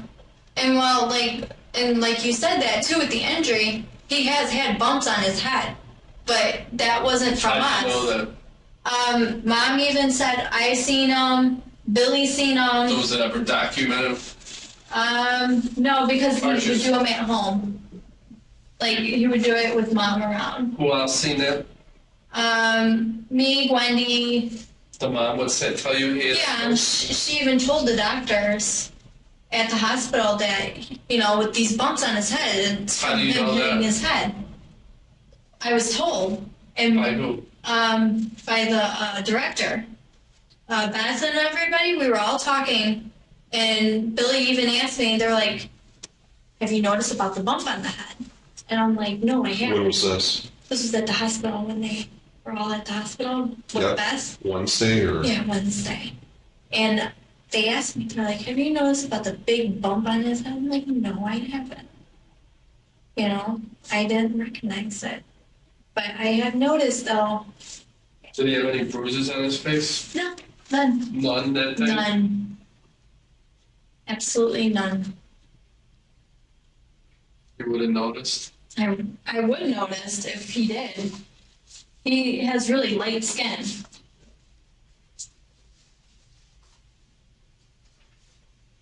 So who was involved in this discussion at the hospital? Well, Beth went there because they wouldn't let her ride in the ambulance. So she had to take her own vehicle, and this is what she found out. And Billy even was there. Who? Billy, he even said that they saw Who's bumps. Billy? That's her husband. Okay. He even said that he saw a big bump on his head. And they have asked me, and I was like, I have not seen it at all. I didn't even recognize it. Every time he would throw his tantrum fits, it would be on the ground. Like the carpet, not on the tile. You would have noticed if he threw one that day, right? Yeah, And he didn't, you said. no. Because the way we're figuring is like thinking maybe an accident, but it would be an accident that someone would know about. They would Yeah. have to literally, and I don't even think they could do this, drop him, hit his head against something while they're walking through a door frame, or literally grab him and hit him up against a wall, or hit him on the top of the head with something. Yeah. I haven't seen anything. I give you my word on that one. I haven't. I have not seen him hit anything. I have not seen anybody pick him up, literally, and hit him against the wall or anything. If I would have, I report it right away. Did you ever report Nancy's behavior when you said she's rough with the kids and throws them into the crib? No, she doesn't throw them into the crib. She places them on the cots. She wouldn't throw them. But you said, sometimes she gets aggravated. Sometimes she gets, yeah, she You said does, she frustrated. handles them roughly. Not roughly, but sometimes you could see the frustration in her face. But you said But- sometimes, like, she won't support their head. Yeah, And so to me, that's almost like whiplash. I mean, if they're not supporting their if kids. they're like this, yeah, like, and then she's like holding them on the outer side, and how she holds them sometimes. And then Ben, when you also too, here's the thing, when we would have to change his diaper, he's like literally you would have to like carry and support his head because he throws his head back he was doing that quite a bit this week in the beginning. He was just like didn't even want anything to do. He was just like this. He didn't like it when we picked him up to change his diaper. Who changed his diaper? I did. The entire day. Throughout the entire day. I changed them in the afternoon. I believe I changed them in the second before that last time. And that was it. Prior to Nancy leaving to Okay. sanitize, the plates, you said about an hour prior to that she was alone with the kids for a little bit. Because I went to use the bathroom, but that was when all the kids were still in seating and Right. snack. Besides for that, did you step out of the room at all? No, not even. So go and talk to your sister? No, Did your sister come in throughout the day? she was in and out through the day. Yes, she was. Did anyone ever report the way Nancy ever handled the kids there, or? No, I thought they already talked to her, to tell you the truth, because I wasn't there that long. I haven't been there Who that do you long. think talked to her? Probably Sandy. Why? I just had a curiosity that Sandy would have talked to, or someone like Wendy would have talked to her, or someone else that would talk to her already. Talk to her and what, say that's not how you handle the kids? Just to, like, you know, I know you're frustrated sometimes, but Why this would and you that. say Wendy? Is she like the type of person who would say something to her? Or No, it's her classroom. So, you know, if does she Nancy was- help her too? Or yeah, she Sure. comes in at 9 and she starts breaks Mhm. around like 9:10. That 9:10. Has Wendy ever said anything to you? No. She hasn't? No. I mean, when I started, and when I'm sure when my partner started work as police work, other people that have been doing the job for a while, they'll tell you, well, don't do stuff this way, do it that way. You They ever were heard anything telling like me that? to like help out. She was telling me sometimes to like help out, and then for art or if they eat and stuff like that, she would explain. She's like, we don't do it this way. Yeah, she said that, but nothing other than that. No. Melissa, just this whole time thing and this injury to his head was when you were alone with him. I mean, I don't know how you could convince us that he did He it. was sitting, yeah. He was sitting. Like, there was nothing around him or anywhere possibly that he could have hit his head. I'm clueless. I don't know. I mean, could he have dropped out from a changing table when you were changing his diaper and you're No. afraid to tell us? No, I would Don't be never do afraid to that. tell us. I am not going to be afraid to tell you. If I drop somebody from the change table, I would be stoked and crying, freaking out. But I would go and tell. But sometimes, listen, sometimes people make a mistake and they don't want to tell somebody because this economy sucks. They don't want to lose their job and say, hey, listen, I just dropped a kid. So then they're going to put that in your record. You're going to get in trouble. You might be afraid and you might be like, well, kids fall all the time. He might be okay. And then it kind of, this happens. We could understand that happening. Because you're afraid to tell someone at the time. You don't want to lose your job. The only thing I kind of feel guilt a little bit about is that I wish I could have done a little bit more and help out more because of the fact my sister was doing everything. Because I literally felt guilty because I wasn't doing anything. I just made a call and I was just yelling. That's helpful. But that's That's sometimes the most. That's sometimes the most important thing you could do is to summons more advanced medical personnel. That's the most important thing. Number one. That's how we're trained too. The most important thing you could do is get on the phone so more people come that know more than we do. So you did do something to help them, but we don't want you to be afraid to tell us because. You were afraid you're going to lose your job and you thought it would be okay because you see kids fall every day. You probably see a kid fall every day, literally, like fall down. We don't want you to be afraid to tell us that because at the end of this investigation, like we're going to have so many people working on so many specialists, we're going to know exactly probably what caused the injury. Okay. Right now, we got a team. They're probably closed down the nursery by now. I don't know if you're probably not aware of that. They're probably closed it down by now, but we got a team of evidence technicians. Okay. And they're sketching Crime scene the room. investigators, They're CSIs. sketching the room, the floors, and at the end of this, might be not today or tomorrow, they're going to know exactly what caused this injury to his head. I mean, because there's certain things that could cause a certain injury. yeah. We actually have very good photographs of his injury. Okay. And then, even though it's Was not it in the always- back of the head or in the front of the head? That's what he asked. I'm just kind of curious. Maybe I could rethink, you know, and maybe see if it was from the back of the head. Maybe he, you know, Crystal probably, when she was doing CPR, when she picked him up and put him on the change table, maybe he hit his head really good because it bounced up a little bit. Maybe that could have been the reason. This is the breaking point. Melissa is no longer relying on her own memory. She is guessing based on the facts the police provided. She has transitioned from a witness to a collaborator in her own prosecution. When she put him down, you know what I mean? So, like, for his head to kind of bounce a little bit, but, like, she didn't bounce him, like, hard when she put him down. She was doing the CPR.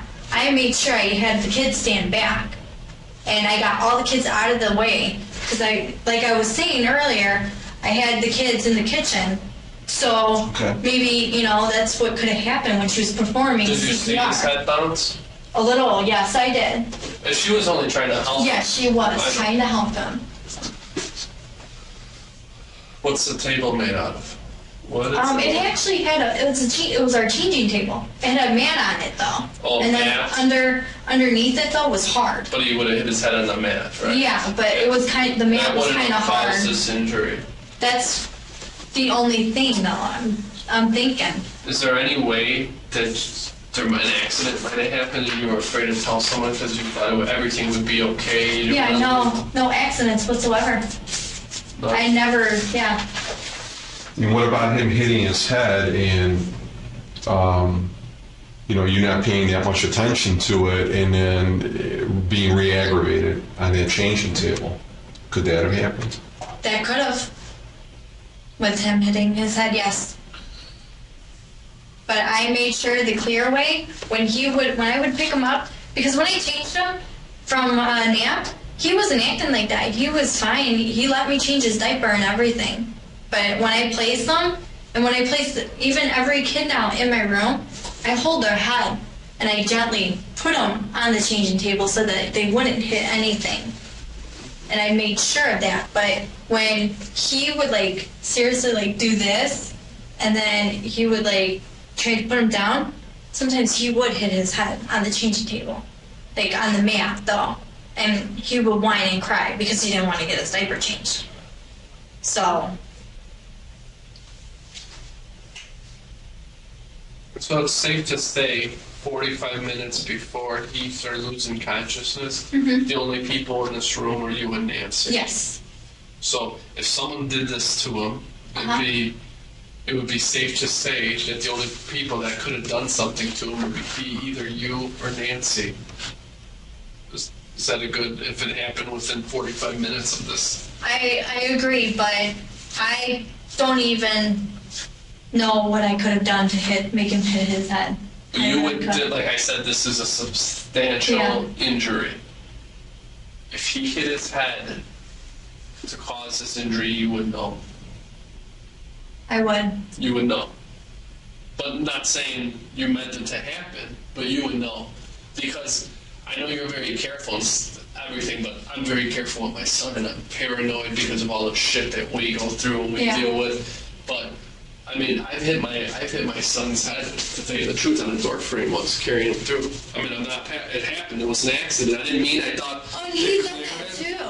But there's stuff I didn't mean to do that. Yeah. But I mean, it's hard to believe that there's never any accidents, or I'm almost worried when he's on the changing table because they flay around so much and they go crazy.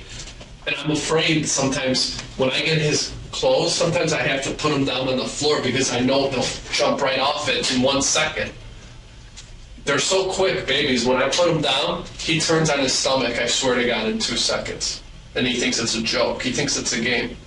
So it's hard for me to believe that there's never no accidents because I'm only watching one, and you love these kids, I know you do, but when it's your own kid, you'll see someday you're really, really, really, there's even more love for the child. No. And when that stuff happens to me, even with one kid, I can't imagine how someone could take care of 8 kids and there not be mishaps. I mean, it just has to happen. Yeah, if I had seen any accident, I do report it. I do. I say something. I let them know. And I even You asked, ever reported an accident before? not there, no, because I've never, You've been there for a year and 2 months? I've been at the other place. Yeah, transferred. I mean for this company. For this company, yeah, I have reported accidents. Like what type of accidents? Bumps on the head. Like from what? What do you mean? Like, did they fall Yeah, when they fall or they clench together and there would be a mark literally on their heads. And I would report it. And I get an accident report and I fill it out. And then when I'm done filling it out, I sign it, I give it to my boss. They look over it and then they sign it and then we have to have the parent's signature. I've done that a lot. Sometimes when places make people do all that stuff, it's great system, but it's a pain in the butt. Because you're like, shit, he just hit his head, he'll be fine. This kid hits his head every day. I don't want to be filling out reports. I'm the only one in here. I gotta watch these kids. So you continue to watch them thinking everything will be fine. I check too for bumps and everything. I feel their foreheads to make sure and everything. Well, I mean, this was real apparent, these marks that he had. I mean, but I really, Melissa, I need you to. I know. I'm like, if like you were like a family member, I would like want to scream and say, Melissa, if you're involved in any way, please let these guys know. I would like to tell you that we're not here to hurt you, especially if it was an accident. We're not. A lot of people are afraid of the police. There's no need to be afraid of us. I know. We're here to get to the bottom of this. If it was your child, we would do the same thing. We're not trying to hurt you here. I know. We don't think you intentionally went in and hurt this kid. I swear I don't think that.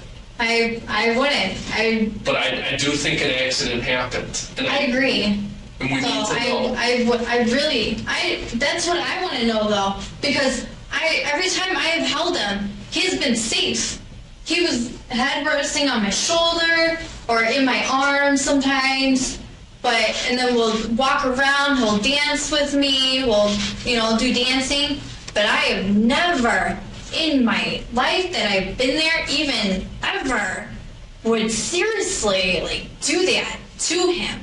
Because I even know for a fact too that toddlers at his age, they are sensitive. They still have growing skulls. Their heads are still sensitive, just like really baby ones, small tiny ones. And I understand that their heads are sensitive. But I would never. We're not saying intentionally. I know, and I'm just saying if there was an accident, I would say something. I can understand why someone wouldn't. There's stuff that we're supposed to do, like at work, and it's a lot of protocol, and sometimes, if you hurt yourself, you're supposed to fill out all these forms, and you got to go to an accident review board, and it's just like, man, I don't want to deal with all this BS. I'll be fine. I don't want to say anything.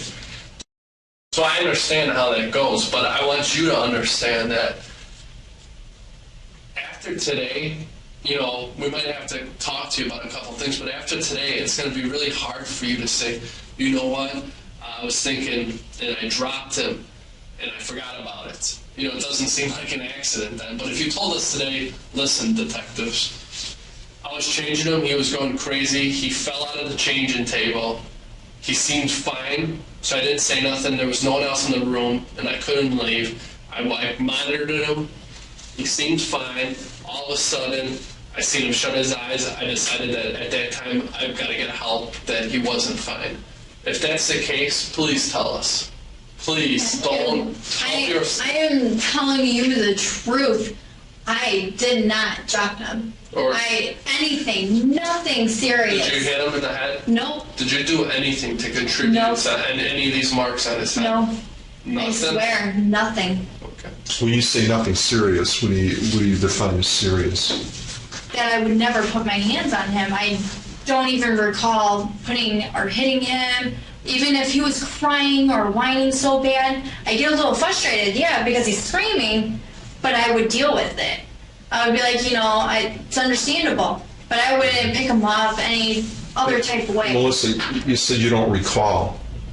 I mean, it's a lot different than... Yeah, I know. I don't pick up objects. I don't want to throw them. But you just said you don't recall. Yeah, that's what I'm trying to explain. It's hard for me to explain. That means that there's a possibility that... I did not, but I'm telling you right now, though, I did not pick up anything.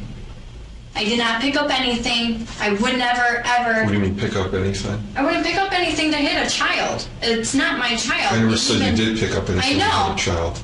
I didn't, though. If that comes to the case, if people are saying that, I didn't. Why would somebody say that? You know what? I don't know. I don't pick up things. I make sure the kids are safe. I make sure they're taken care of, changed, healthy, as long as they're, they're well taken care of. Melissa, did somebody pick something up and hit him in the head with it?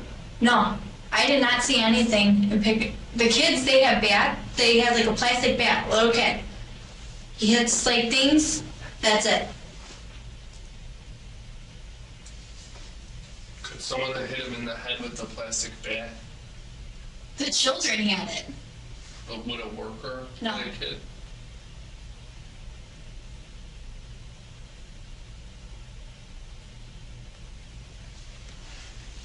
Did you lose your patience and hit him? No.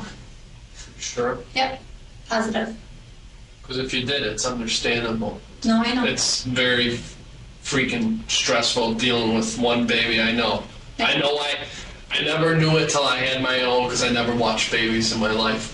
But it fucking makes you lose your mind. Yeah. I mean, those are the best words. I'm not trying to not be professional. You can lose your mind sometimes because they'll go screaming. You're trying to get other stuff done, and that's only one. So I can understand if someone all of a sudden they lose their mind for a second and they hit a kid. I totally understand why someone would do that. Yeah. We've had incidents where people just flat out black out. And the next thing you know, I mean, because they get aggravated, they get frustrated. We had a lot of that with husbands and wives and domestic arguments, parents with their children. Yeah. And they'll just flat out sit there and say, I just blacked out. And then, when I finally realized what happened, I composed myself and they just went out from there. No, never blacked out. Did you ever hit a kid there? No. No? Nope. What are the other workers? Are they ever going to say you hit someone? No, they would never say that. Why? They've worked with me. I never put a hand on them. Did you ever scream at a child? I would be like, no, not nice, that's it. Did you ever scream? Scream, yeah. Scream, yeah. But not like scream, like violently scream. I'd be like, no, not nice, Right. That's it. Do you scream because you're losing patience? Sometimes, yes. But if it gets out of control, when it gets out of control, yeah. I will say, no, not nice. And, I get a little, that little madness. But it's to a point where, I'm telling myself, calm down, They're kids, they're babies, they'll cry all the time, it happens. And in this situation, too, a good thing that was pointed out is how we think like maybe the person who did this didn't intend for the kid to get hurt, or they didn't strike him in the head or hit him in the head with anything. It could have been as easy as something saying no and like pointing at him and actually like hitting his chest and him falling back and hitting his head on the wall. yeah. That's something that we think could happen, and we know how kids move around and how easily someone doesn't realize how strong they are, and when they say no to a kid or something like that, they could fall back and hit a wall. Because something like that seems real plausible in this incident. Okay. Did something like that happen? Did you do that? Did you push him into a wall? Mm-mm. No? Nope. What do you think should happen to somebody who intentionally tries to hurt a child? They should get talking to and figure out why. Why are you doing this? Mm-hmm. What made you want to do this? What did he ever do to you? Right, get some counseling. Yeah. Yeah, because those are issues that are counselable issues, they're correctable mistakes. Yeah. And that's the whole thing we're getting at, is that, I'm going to go back and say that we don't believe that this is an intentional act, that somebody got in their car, Wednesday morning or whatever, or, even Sunday and started thinking this through and saying, I really had it with this kid, and When I go into work the next time and he's there, this is, I'm just fed up and this is what I'm going to do. No way that happened. But what we do firmly believe is that people are human. They get to a point where they're either not thinking clearly, okay, and make a mistake. There's a lot of instances out there now where people, just because they're tired, are crashing cars because they're working so many hours in it. Is that intentional? No. But they had the same level of intoxication as somebody who was drunk. That's literally a statistic. If you're awake for like 17 hours straight, you're like a .50, which is right near the legal limit. Something that you can't control. All right. So if there's an error made, you can't control the error. It's made. Okay. And at the time, it may not seem like it's a tremendous issue. Okay. It may not seem like, let's say in this case, something may have happened. It didn't seem like it was a major injury. Okay. Because you don't know with kids, realistically. And we were talking a little bit this morning about a case that I had handled where a child literally was in a carrier, and the parent left the child at the top of the stairs of the house. It was no big deal. One of the other kids just came flying down the hallway, inadvertently hit this carrier, and the child was strapped in it like an astronaut, tumbled down the stairs. Okay? The parent looked at the child, and there was no visible injuries. Yeah, the child was a little upset, crying, but calmed down, right? Several hours later, all of a sudden they noticed that the child's lethargic, which means they're kind of spacing out a little bit, falling asleep, right? And appeared to have all these signs of being sick, like even a fever. So they took the child into the hospital, and even the doctor looked at the child and prescribed some antibiotics. Okay. Said they looked down, whatever. A couple hours later, they come back again saying, it seems like it's the girl, she's getting worse, and we don't know, why. It doesn't seem like anything's helping. And she keeps, dozing off and doesn't seem like she's paying attention, right? Another doctor, who now is a more experienced pediatrician, because the original ER doctor was just a regular general practitioner, now a specialist. This doctor looks at the child and says, holy crap, there's a concussion here because of the pupils. But to the naked eye and to the, when it first occurred, it didn't appear like it was anything. And they actually airlifted the child to Children's Memorial Hospital in Milwaukee. That's how serious this injury had turned into a blood clot, whatever. Was that intentional? No. It was an accident. Did they notice it right away or think anything of it? No. But this is what and even the doctor originally looked at it. Did they notice it and think anything of it? No. They made an assumption that it was, the flu and it was whatever. And I don't even know, I'll be honest with you, if the parents had told them about the tumble of the stairs. I'm going to presume they did. And they probably did some kind of cursory exam and said, well, there's nothing here. So the point being is, if you look at that now, a child laying at the hospital, and that's what I have to do is drive up to Milwaukee, and here's this infant with all the, it really is a nasty sight because they've got all the IVs running in them, and babies are so tiny, and you've got tubes and whatever, it looked horrible, and it looked absolutely gruesome. It looked like this child was actually the victim of a major abuse, and you're talking that they had drained the child's head, really did a pressure twice because of the blood clot, because the brain was expanding and swollen and caused fever. So initially, you're going, oh my God, these people took this child and slammed it into a wall or whatever. I mean, you're thinking all these things. Well, they were reluctant to talk to the police because they're nervous, right? Yeah. Nobody wants to be accused of doing anything in town. And let's face facts. Even us, if we're driving down the street and the red lights go on, to this day, and I've been a cop a long time, you still get nervous. Yeah. Even though you're probably going to get the courtesy of getting out of it, and it's just another policeman. So anytime the police talk to you, and these parents were looking at me like I was being accusatory, and I'm going to take their child away, and this is going to get into the newspapers, and I'm going to lose my job, and people are going to look at me as I'm a bad parent or whatever. And it took hours, and actually in this case, it took a couple of days to convince them that wasn't the case. And the more that they denied having any knowledge, or we don't know what happened. The worse it looked, because denials like that with facts in front of us, I mean, we already have these facts, just imply that there's deception, that a person's flat out lying to us. And the more and more that goes on, the more and more you feel like you're being manipulated, and you're giving these people every opportunity. Once they cleared the air on this, and everything fell into place and everything made sense, it was a done deal. We were finished, okay? Child went through rehab, he had DCFS, got involved. Do we like them getting involved? We don't have a choice in it, okay? They have to investigate any child-related incident. I'll be quite honest with you. Would they talk to you?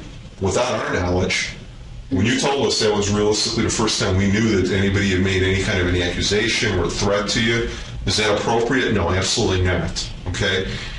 We could easily bring you in here and sit you down and say, this is what we're going to do, this is what we believe, this is what we're accusing you of. We're not doing that, okay? We always go by, at least I do, and again, I'm going to go back to us making immediate assessments of you and your personality, all right? Okay. Does a person intentionally do something? It's a big, big difference between intentionally and spontaneously or accidentally.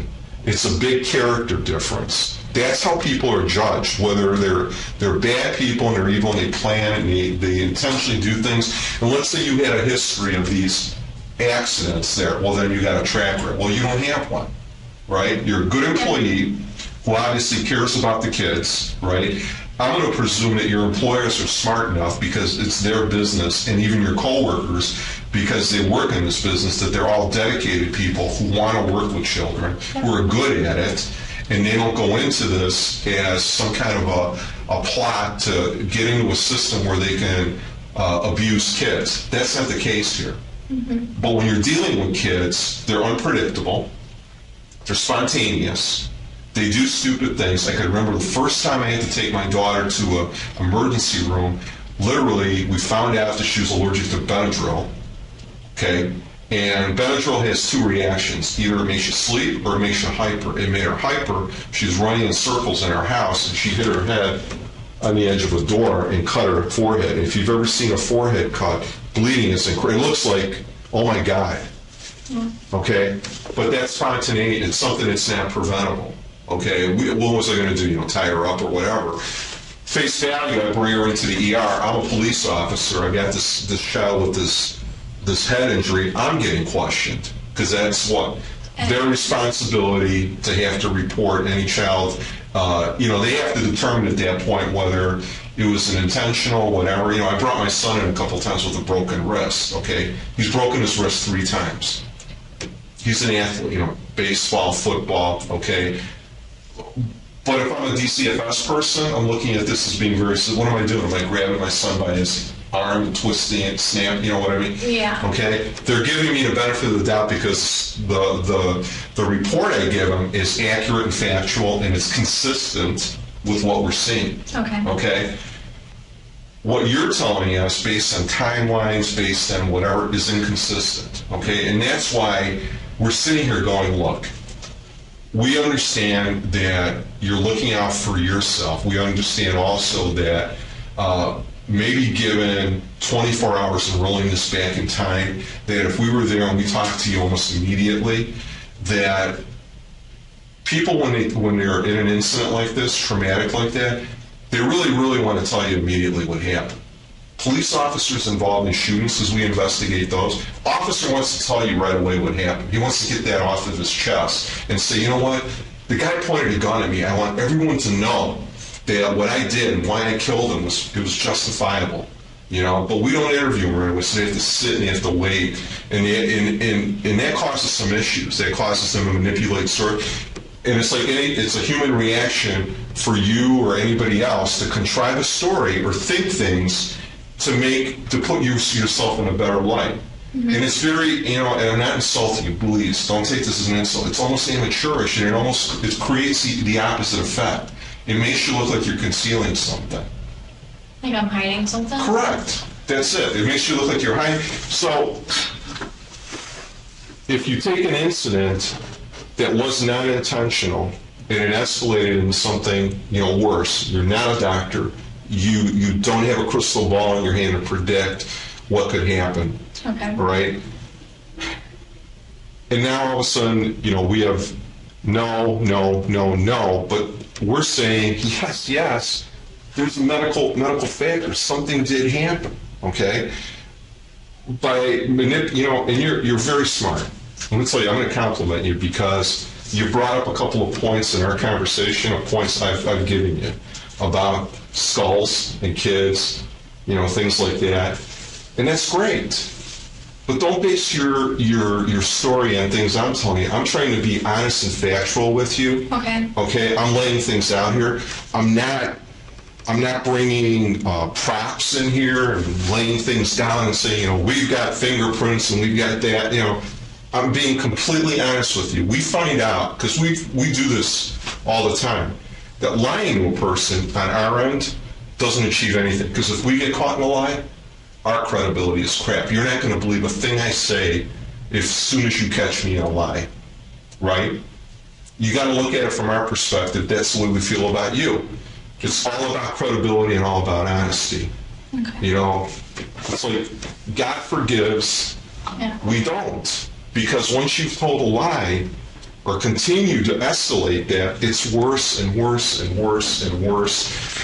And then at some point, when this all comes to fruition, and it will, it's either going to be through you, if it's through somebody else, and it will, by day's end, it will be, it would preferably be you who tells us exactly what happened and put yourself in a positive light. Don't let somebody else railroad you down the river, or don't let these exigent facts paint you into a corner. We believe that something happened. We just want to, the problem with child victims is their children. They can't tell us. Because they can't speak. They can't. And now in this case, forever.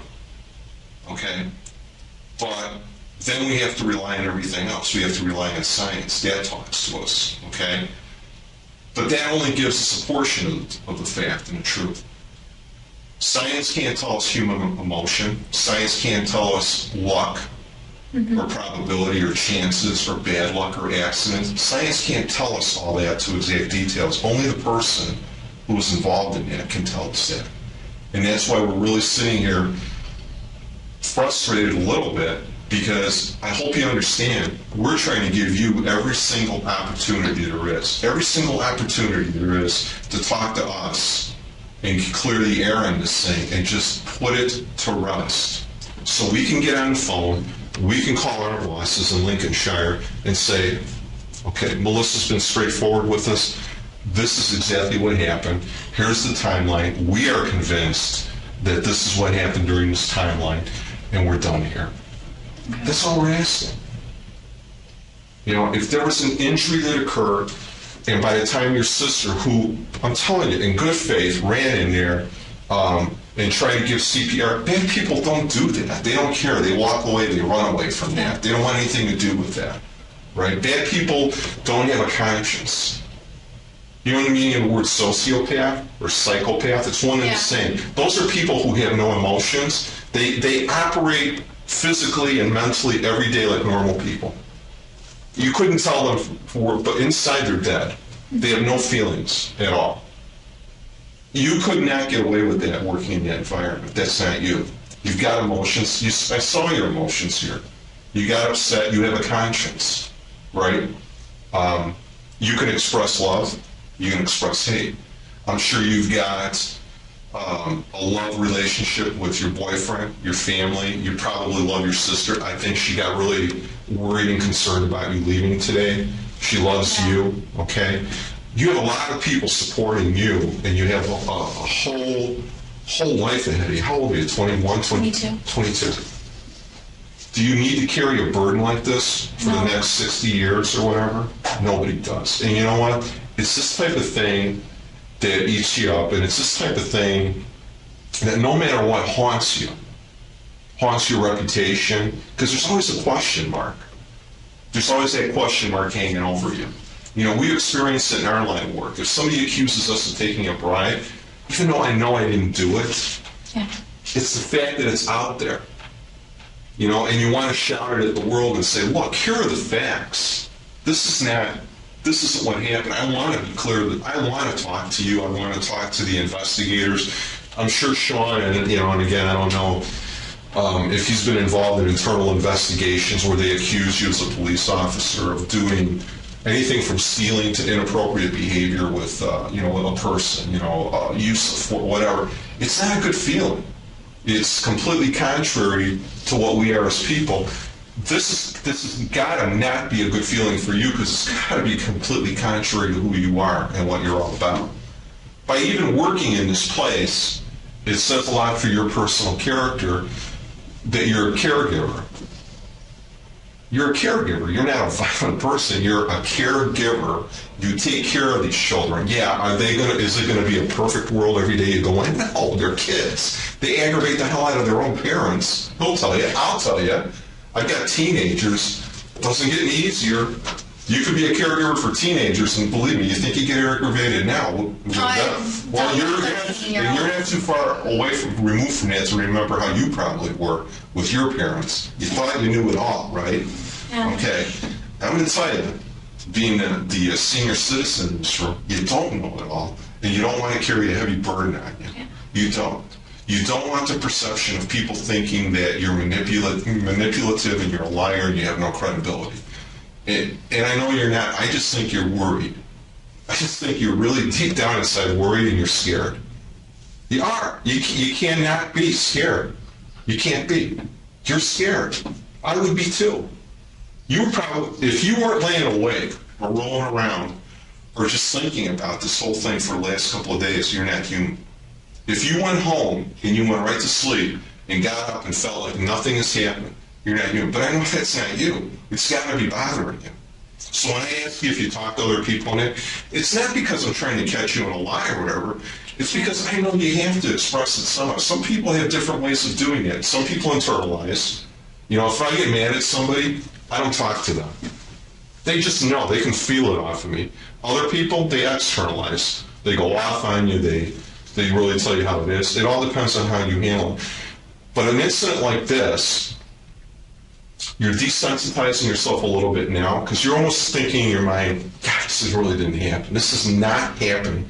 You know what? It's like waking up, and I don't know if you drink or whatever, but it's like waking up from a 4-day drunk at some point. It just hits you like a ton. Oh my God. And then for you to come back to us in 3-4 days, whatever, it's just not going to work because at that point now, we're not going to believe anything that you say. That's why we're asking, that's why we went there this morning. That's why we got you this morning. We took everybody. We want to clear the air and we want to know now because now it's credible. In a few days, it's not going to be credible. Okay.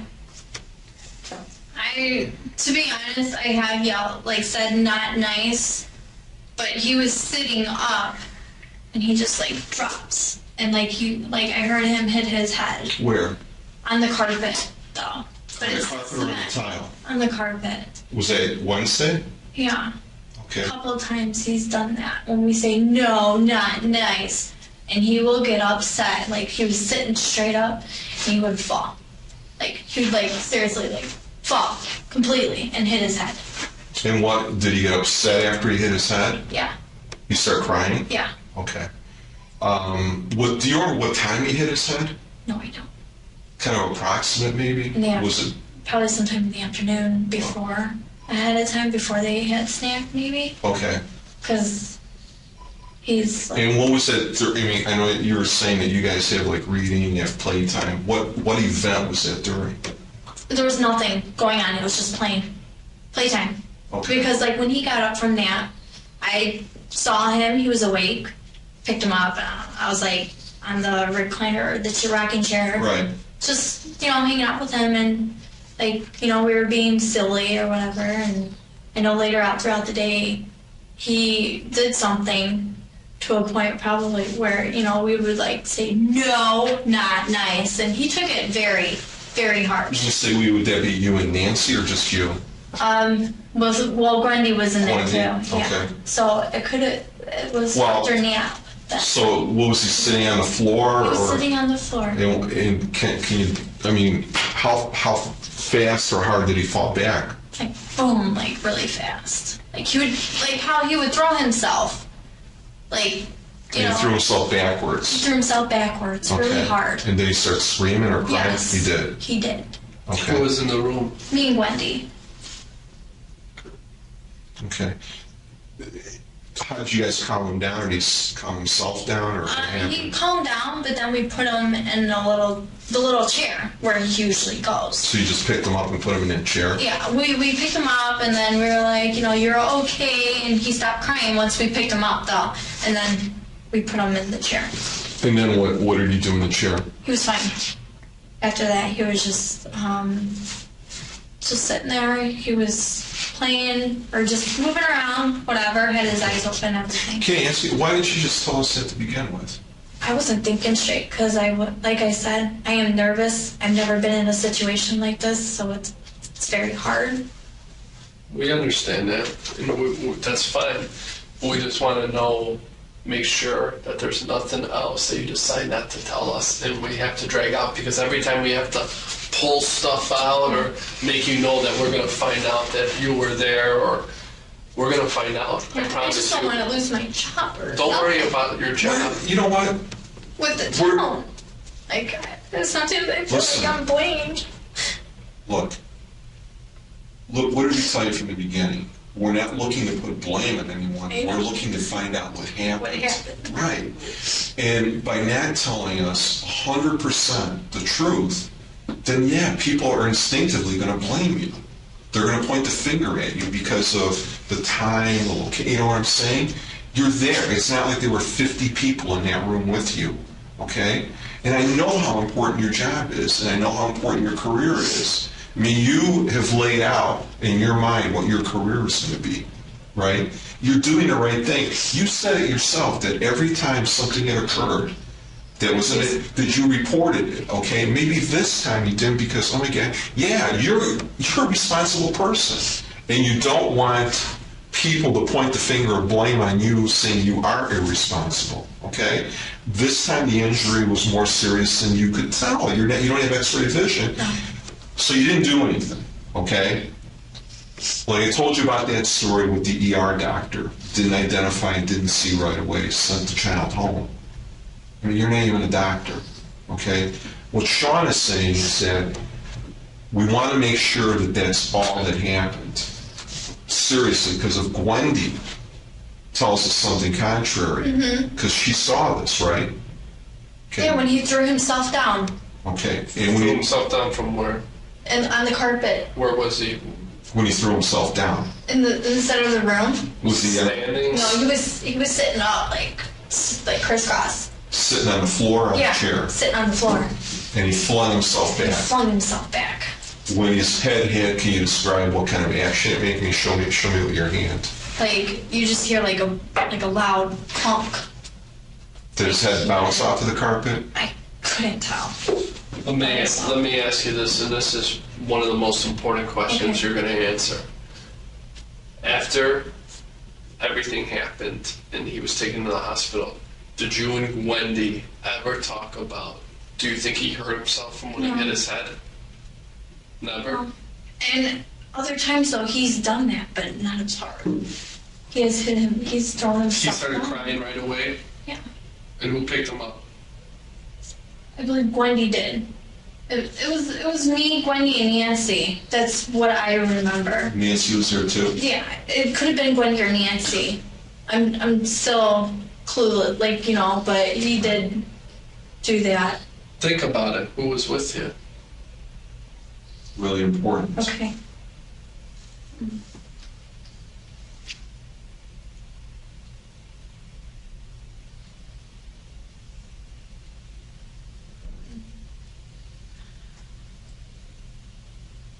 I'm gonna say Wendy And did Gwen pick him up?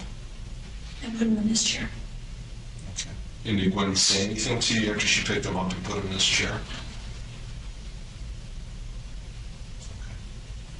Did you think he had hit his head hard enough to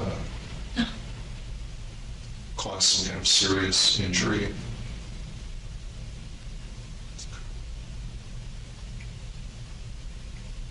All the time we've been talking, did you feel that that may have been what caused this? Yes. And you were reluctant to tell us why. I wasn't thinking about it, thinking that, maybe when I stepped out of the room, he could have. Well, you just told me you said you're worried about your job. Yeah, that too. You want some more water or dance real quick or anything? All right. We're gonna take a little bit of a break, okay?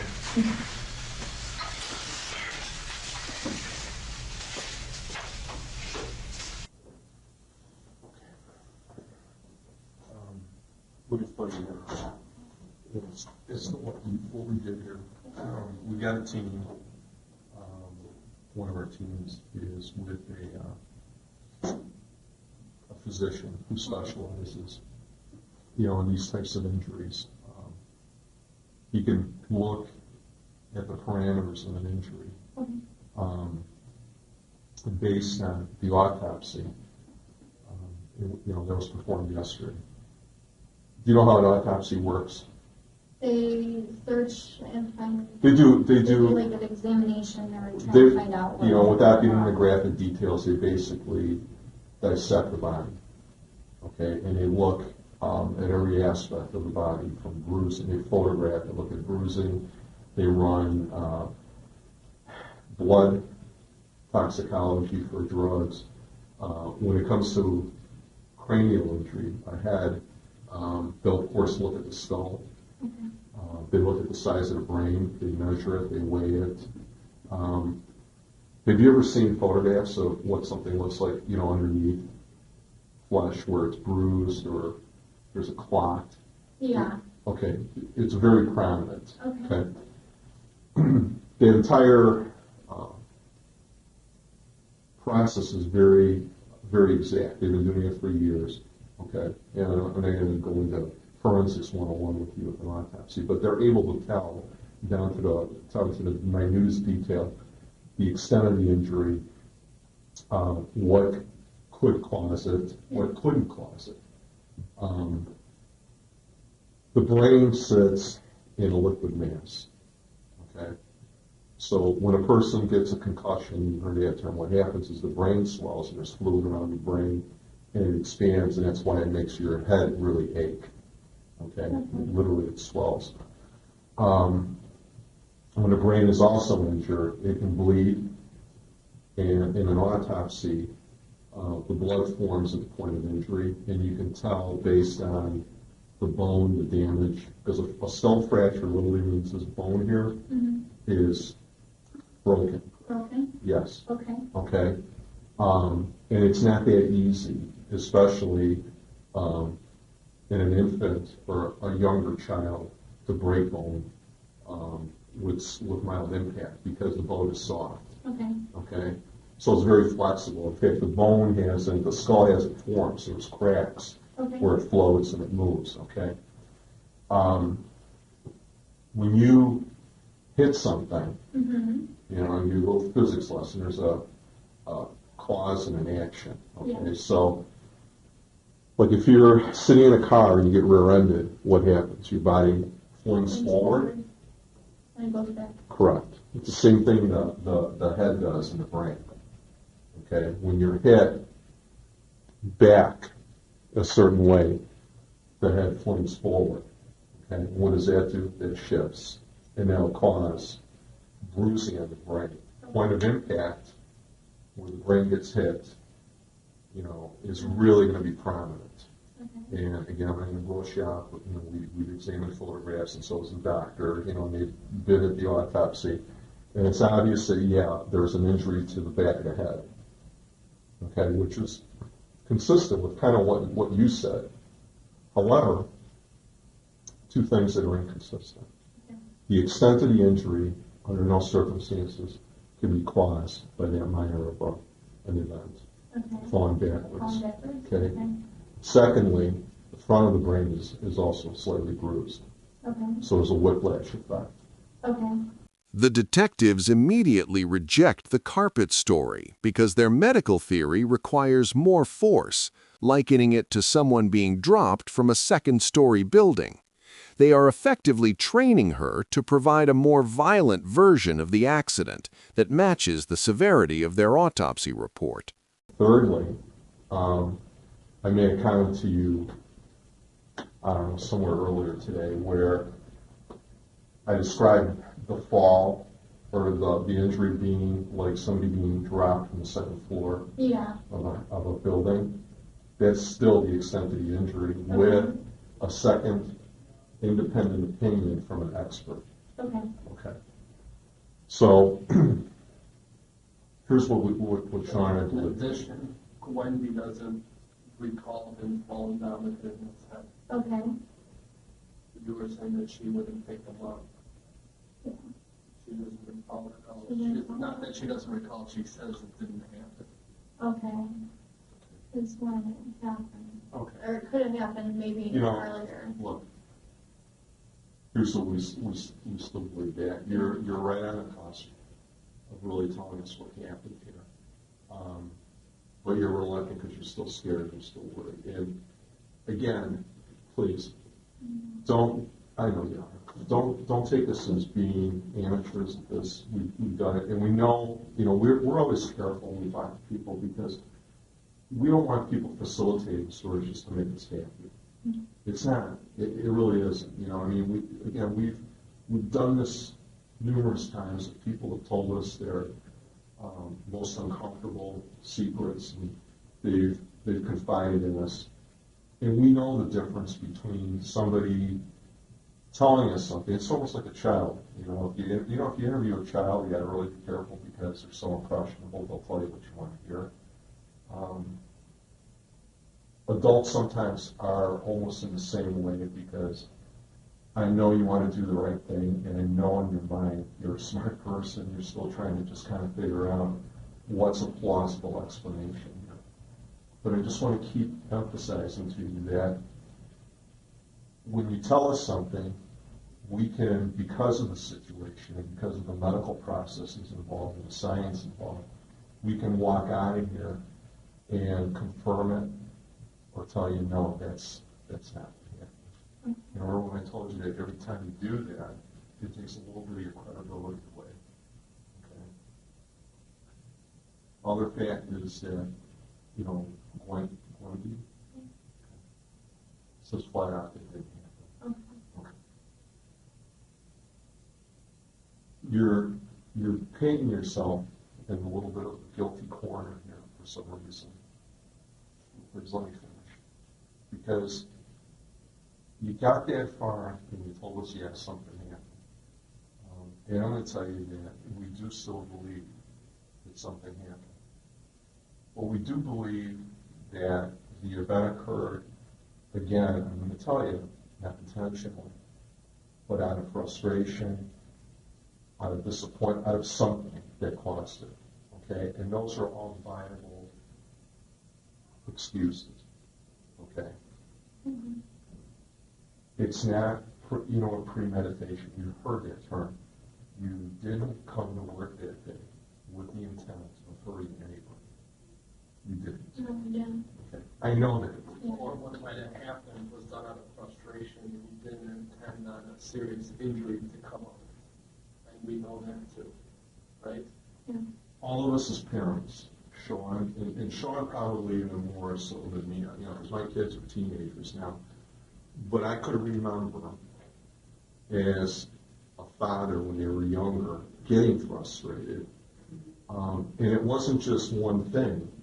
It was, they were both only about a year apart, so they're both, they were still young. I mean, they were both kind of growing up at the same time. I didn't have 8 of them to deal with. I only had 2, or even 4. I had 2, and that was frustrating enough. Trying to load them, unload them, get them in the snow. So I was telling him today that I don't miss these days where trying to get them both in the snowsuits. They're both screaming. They're both this. If one was well, the other one was sick. It kind of multiplies things because here not only is all that happening, but you've got your personal issues. You're tired. You work. You've got personal problems. Whatever. All that kind of multiplies, and you lose it at some point. You really just do. Everybody at some point just has it, whatever, and it's not intentional. It's not. It just happens. People just snap. Mm-hmm. And they come to that point where they boil over, and it happens. we've got this narrowed down to a very, very tight time frame. And there's only one thing here, is that something happened where you got frustrated, aggravated, whatever, and I'm telling you, it was not intentional. It was an accident. But it wasn't him flipping backwards. It wasn't. You know that. We know that. The forensic scientists are telling us that. Wendy tells us that. What you told us didn't happen. Okay? You need to clear the air here and tell us. You really do. And I know you've been sitting here thinking about it. You can't manipulate out of this. You really can't. You just need to come forward and tell us. You really do. Something frustrated you. Something happened. Okay? I know you didn't know the extent of Ben's injury. I know you didn't know that. And it's been eating you up these last few days. I know it has. I mean, you can tell it in your eyes. And you're going like this today. Right? One minute you're feeling like, I'm done with this. And, we just come back here and we say, look, you're not. You're not, because this is what we found out. This is fact. Okay? You really need to just tell me the truth. Please, no denials. I Please. know I'm not.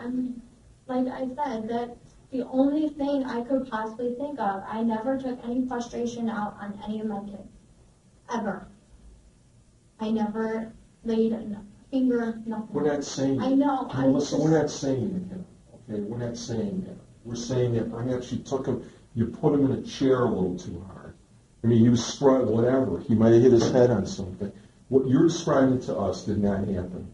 Mathematically, it couldn't have happened, and physics-wise, it couldn't have happened.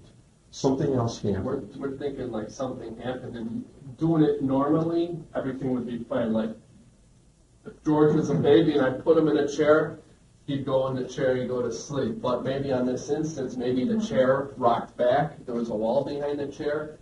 It rocked back, he tumbled back and hit his head on the ground. There was something that happened, and we know. Where he was sitting and where I placed him, it was kind of by the changing table in the garbage can. And when I was taking him out, I probably, because I didn't stand behind him, I was on the side grabbing him, and he taped probably his head on the back of the changing table. That's the side of the changing table. That's the only thing I can think of right now. Is that he must have hit his head on the changing table, behind the changing table. You would know if he hit his head or not. This injury was like my partner said, it's like someone getting dropped off a second story. The baby would have started to cry. It would have happened right when this whole thing went down. It would have happened right before it, I think. You would have known, you know exactly when the incident took place. You're making yourself look real bad. We're trying to think that you didn't intend on this injury to happen. You didn't intend on this to happen. But for whatever reason, it did happen. Okay? We need to know, and we need you to tell us, and you need to be honest to help yourself out here. You should be honest with us. What are you most afraid of? Just tell me about this whole situation. That honest. That it could be my fault. Okay. I just don't know how. Okay, but what are you most afraid of if it is your fault? Everyone won't talk to me. Who? Their co-workers. Co-workers? Why? I don't know. You think that they never made a mistake in their life? I just have a gut feeling it's like it should be my fault. Ever since I got a piece of paper, I just felt like, what did I do wrong?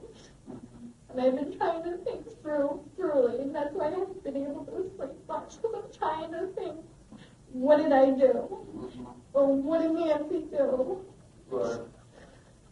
What are you most afraid of if you did something? That your coworkers won't talk to you? And then I'd probably get a fine or go to jail or something. Well, Melissa, if you didn't, our goal is if you didn't intend on causing pain or to somebody, we wouldn't want you to go to jail. It's like that whole accident theory. If it was a complete accident, even if it was something out of frustration, and maybe you put him in a chair too hard and the chair flipped over, we need to know, but we need to know now. You're worried about your co-workers, give me a fucking break. This kid's dead. Fuck your co-workers, okay? I mean, And your family's always gonna be there for you. always. They're not gonna think anything less of you, because they know you as an individual, they know you as a person. Who the fuck, you know, if these guys, how about this? If they're thinking, if you don't clarify this, then what the fuck do you think your coworkers are gonna be thinking this whole time anyways?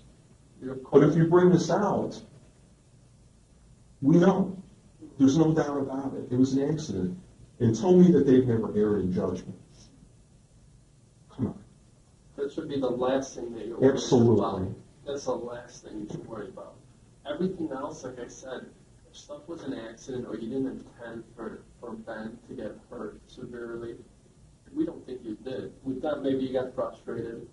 Maybe something happened, you dropped. We don't know exactly what, but we know it happened within minutes from the time he went unresponsive, and we know you were the only one in the room, and we know it's something he can't cause by himself. So, Melissa, when this is all said and done, we have to clear this with the state's attorney to say what our opinion is and what happened here, and they're going to ask us, well, is this a person who's sorry for what they did? Is this a person who was cooperative with you? All this stuff's going to come into effect, and we're going to be able to say at the end of this, Melissa was very cooperative with us. She talked to us and she told us the truth. By her telling us the truth, we're able to get some resolution to this case and some closure to the family. We'll go tell the people at your work that if this guy, whatever you want us to tell them, that's the least of your concerns right now. But we know for a fact this happened moments before he lost consciousness, and we know you were the only one in the room. So please tell us what happened. Please don't make us drag everything out of you, because it makes it seem like you're being deceitful to us. When I took him out, I watched him. He was at the edge, and I heard his head hit the back of the table because I didn't fully put him down. It kind of almost slipped when I dropped him, and he hit the chair. And then I heard it. He didn't. He was fine though, and I made sure that. The changing tree? No, the wooden chair. Or the wooden chairs. Like the adult wooden chairs? Or The baby baby chair. chair. Yeah. They have little straps in them. He was like the back of it. You hit the back of where it's head.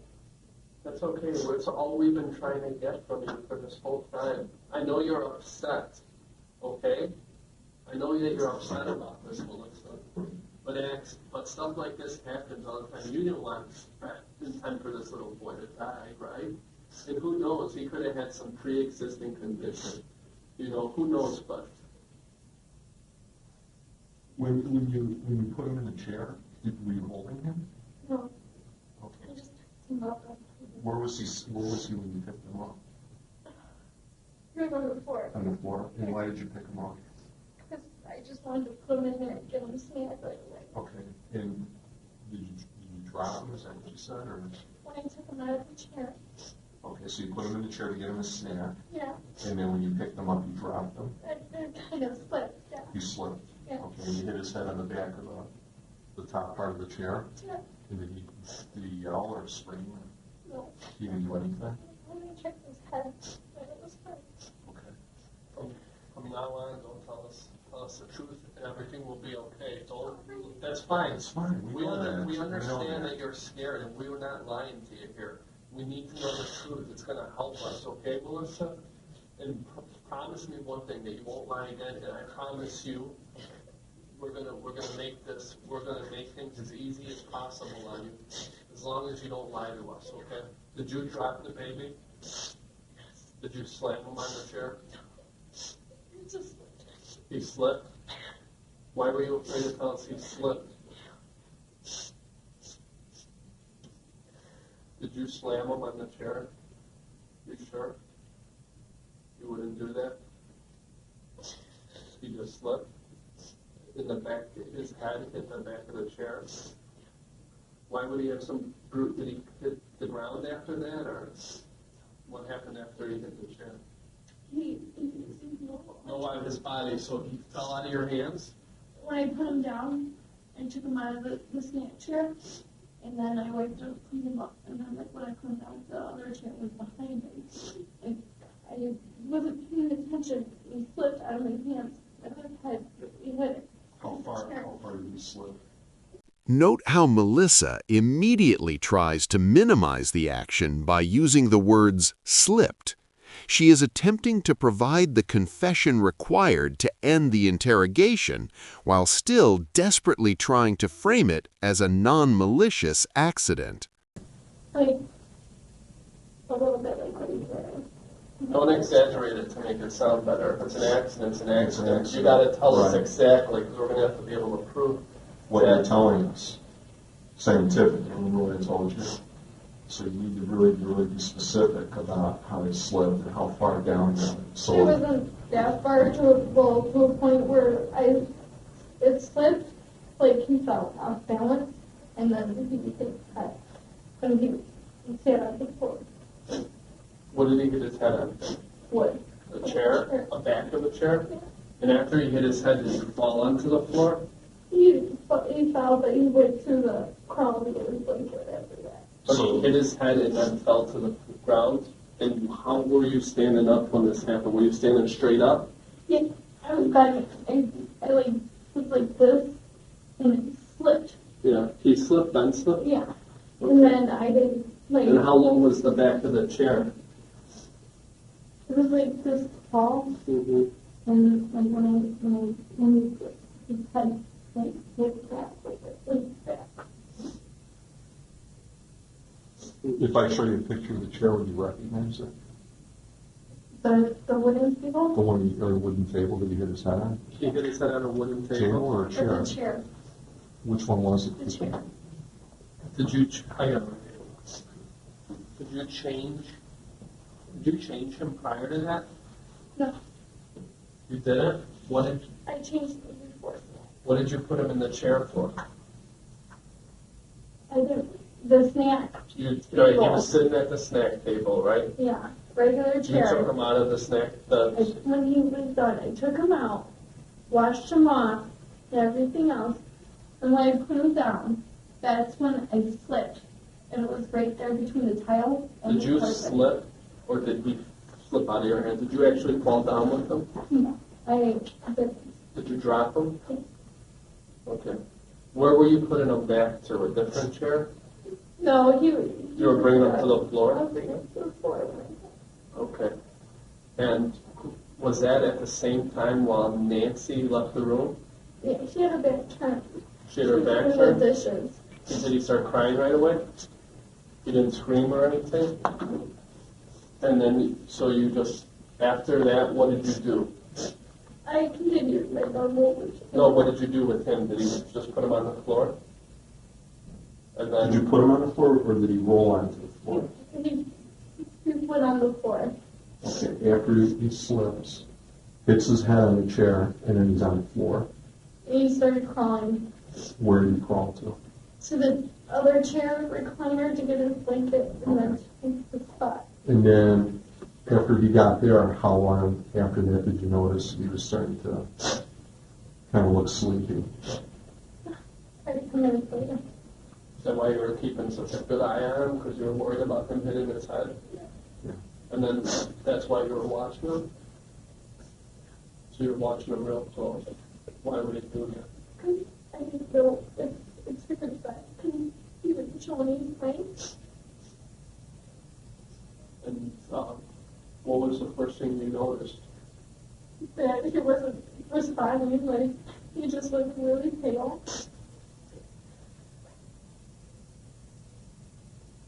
Can you show her a picture of the chair?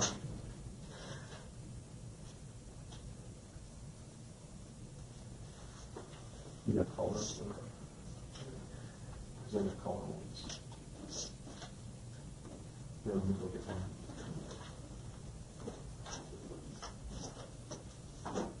So why do you think, just besides the normal fall, why do you think he hit his head so hard? Besides for that, because you lost balance? He did. You did? Was he like flailing in your arms or anything? No? So she just dropped I him. didn't pay attention. When we talked to Nancy, is she going to say he was screaming and crying and you were upset with him or anything like that? Totally not the case. And she had her back turned, she was doing dishes when this And happened. a couple minutes later is when she left the room. Did you tell anybody that you dropped him at all? Your sister or your boyfriend? No. Why not? You're afraid. Cheers.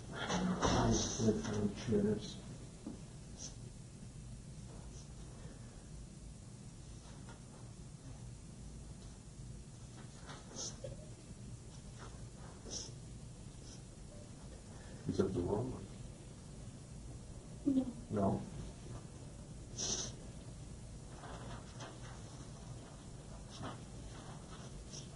Is this the one or this one?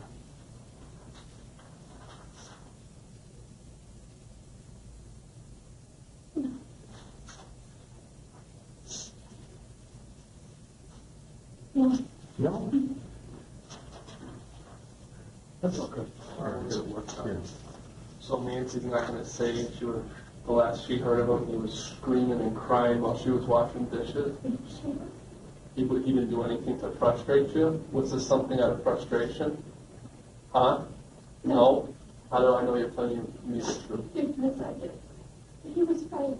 I wasn't frustrated. I was just taking him out, trying to hurry and get him all out of the chair so he could clean up. I just wasn't paying attention.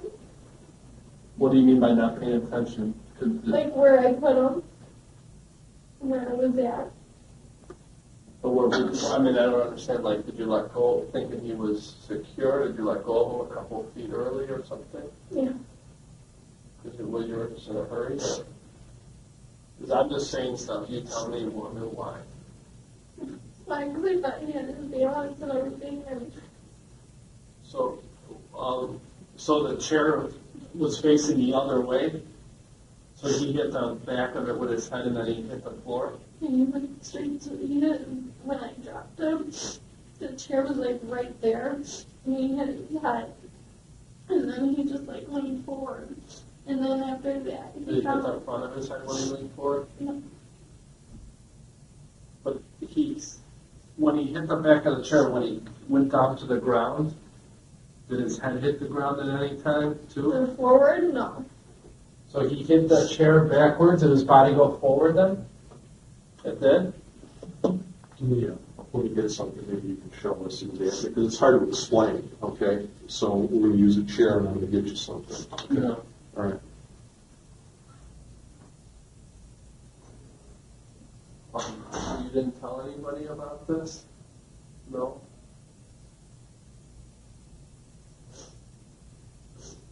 If you didn't mean for it to happen, You didn't. it's okay, okay? People make mistakes all the time. Just show us how, and we'll use this as a chair. So what were you doing? Where were you coming from with the The baby? kitchen, I was like this. And I unbuckled it. And then I took And you were him. standing in the back of the chair or in front of it? I was like this. Up inside, okay? And I picked him up. Yeah. And I was like this. And then I took him over to the sink to get his hands washed. Okay. And then I'm walking as I dried off his hands. Mm-hmm. And I wouldn't think, I slipped from the water or whatever. So your hands were wet? A little wet. And then, I walked forward a little bit, and there was, on the other side of it, there was a chair. And I put him down, I wasn't even, really looking. Well, pretend this is the actual chair. This But is it's a chair that I took him. Okay. Okay. And then when I put him down, his head, plunk. No, well, show us. Pretend this is like a foot off the ground. Well, when I put him down, I wasn't paying attention. I was like this. And then his head plunked really hard because I dropped him. I lost balance. And I just went like that. And then I lost balance because it was on between the tile and the floor. So you hit his head on the chair, and then you lost balance, and what, flipped out of the chair? No, I dropped him. Right. His head hit the back of the chair. I dropped him because it was so I thought he was going to stand. Mm-hmm. And because he had almost the formation of standing up. And then when I dropped him, he went like this. Mm-hmm.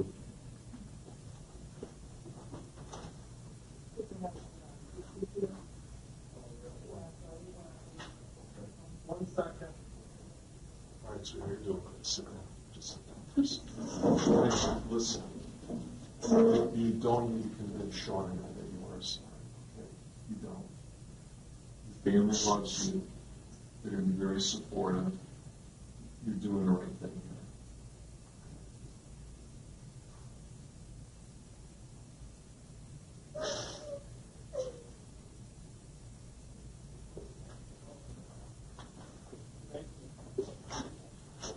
Yeah. All right, sweetie. I want to see this though again. I'm still Yeah. looking at some different. I'm sorry. I know this is hard, but I gotta understand this fully. Show me exactly and describe everything because I need to get this through my head. Okay. He was sitting. Okay. This is a chair. That's a chair he was in. Okay. Sitting on the side. I unbuckled him. And then he picked him up. I didn't even have him facing me. I took him to the sink, wiped off his hands because he was full of crab crackers or animal crackers. And then after that, I was holding him like that. And then after when I was done, I wasn't even having my eye on him. When I dropped him, like I went like this, and then he was like this, and then his feet were kind of like this, starting to stand. So I thought he was gonna stand. And this is on another chair? No, it was on the floor. On the floor, okay. And then he lost his balance when I dropped him because I thought he had Okay. it, and his head hit back. So, let's say this is the floor. We'll say this is lower. Okay, look at this bar down here. Okay? Mhm. So he slips and he falls back and he hits his head on the chair like that? Is that it? And then what happens to his body? And then he just like, Show us what the. Show us what. So here, this is a chair. He hits his head on the edge of the chair. yeah. Right? He slips and hits it. And Okay? then he leans forward, Uh-huh. and then after that he sits back up, and then he walks toward. He's crawling on hands and knees to get his blanket, and that was it. Like, that's his spot. He didn't fall again? No. So you put him down on the ground, Yeah. and you thought. So He you, had his balance. did you drop him before his feet hit the ground? No. Very important. Tell us it. Did you? Yeah. did he No. It was like tiptoe. Like, Tiptoe. yeah. So his head fell back like that. And hit the. Did he go forward then like that at all? He caught himself? Because that doesn't seem like enough force to cause this. That's what happened. He hit his head, and I tried. How hard did he hit his head? I heard it like, yeah. Did the chair move at all?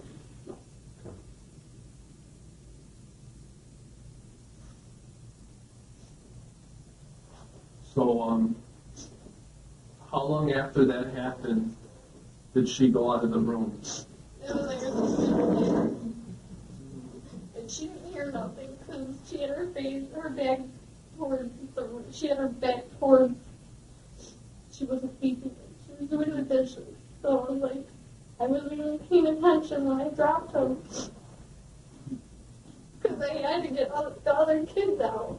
But you thought he was on his feet and you let go of him? Or did you drop him before his feet hit the ground? Did you think he was on the ground? Yeah. So his feet weren't on the ground? No? It's okay. But you gotta tell us this. How high off the ground do you think he was? This is all going to make sense. This much. Don't exaggerate stuff to think that it's gonna make your story better, because it'll make it worse. Tell me exactly. It wasn't that much up. So you thought he was on the ground and you let go? Is that what happened? And he fell like that and hit the back of his head. Because he was like leaning, he wasn't like leaning forward. He was sitting up, like, he was like up like this, like straight up. And like when he fell back, I heard him hit his head, I did. And then he just like went, like he like swung a little bit forward onto the floor. And then he was like that and sat back up. And then he just crawled to his blanket, and that was it. And then when he got to his blanket, you were still keeping an eye on it? Yeah. And what happened? He crawled to the chair, to his spot, and I was like keeping an eye on him, and then his sister and another kid went by him, and he was crying. They were cleaning everything, and then all of a sudden, like a second later, you just see him stiff and pale, and I called him, and no response, so I went to him, and I told him, I was like, Ben, he didn't wake up or anything. I shook his arm, like I said, and then I went to get the phone, and Crystal heard me, and that's when she came in, and I still was on the phone, saying that I need help, and then Crystal said, Beth, I need you in here, like, right away. And you didn't tell Crystal what really happened? No. Because we got two guys, we don't want to find out that she knows all about this, Yeah. and that you lied to us. You didn't tell anybody, you just talked to your boyfriend about it? No, he's not. You didn't tell I anybody? didn't tell They're not in anybody. trouble if you did. I know. It'll actually give us some, Yeah, no, I didn't. witnesses to your story. Yeah, no, I kept it to myself. So, we're not going to find out that this wasn't, your story is impossible. Is this the truth? It is. It is? So he wasn't quite on the ground? No, You thought he was? You let go? Did he hit the back of his ankles and fall back, or did his back just start falling back right no, away? he hit the back of his ankle. And then he hit at the back of his head so hard, he came forward right away? The detectives are now coaching the physics. They ask if he hit the back of his ankles or his back. Melissa eventually agrees to the narrative that he hit the back of his head on the chair before hitting the floor. Are these the types of chairs, like in that bottom picture? Yeah, That's it?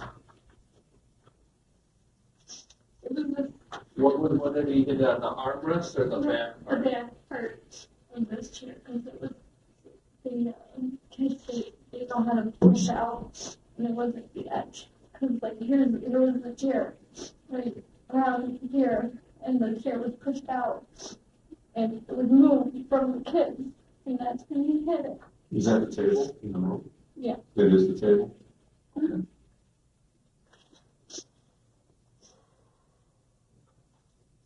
Can you just do me a favor and circle that table and the chair and just put your initials next to it?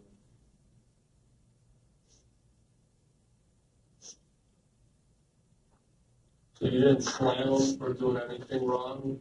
No, Would you do something like that? never, Never? never. So this was clear that you just weren't paying attention, you thought he was on the ground? I just want to make sure, because, there's been a couple of stories, I want to make sure this is your final one. That's why I was asking you if you told anyone. Okay. Give us a minute, okay? Everything's going to be all right, and if you're in the future, you're going to be happy that you got this off your chest, okay?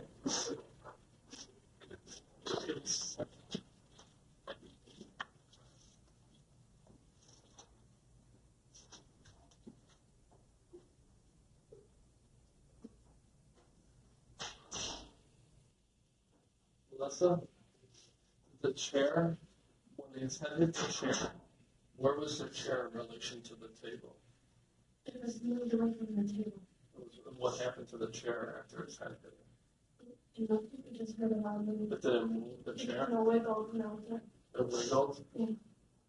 Are the chairs real heavy? No. No. It just wiggled? Yeah, because it was on between the tile and the carpet. It was on like The chair? Yeah, the chair. There's like a curve where that stick of it was leaning on it, and when you hit it, it was being wiggled. What kept the chair from like falling back and just hitting the top of it? The weight of what? The entire chair, the bottom of it wasn't light at all. It was probably heavier. It was heavier than the top part. How heavy do you think the chair is? I mean, is it a heavy chair to pick up and move? Or you just think the weight kept it from moving? Do you think he weighed more than the chair? Okay.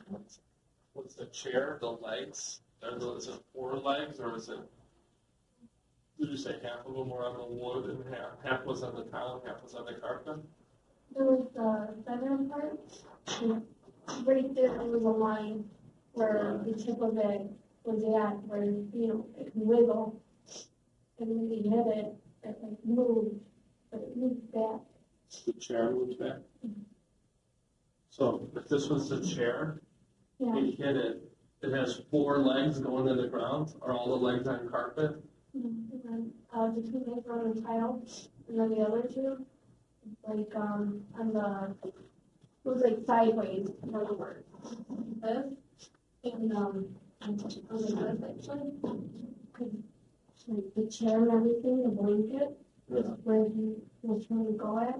And like when I dropped them, I wasn't paying attention, and then this was like on the rubber part to cover the ceiling or whatever, the round of the cement and the carpet, and like he hit it, and that thing like it went and it Okay, wiggled.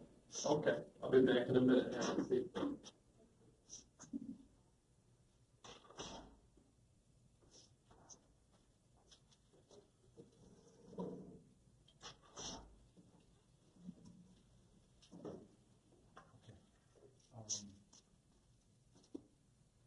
We talked to the doctor, the pathologist is there, does the autopsies and does all the measurements, and we've got a couple of concerns about how far that fell in the chair, whether it was stationary, solid. Okay.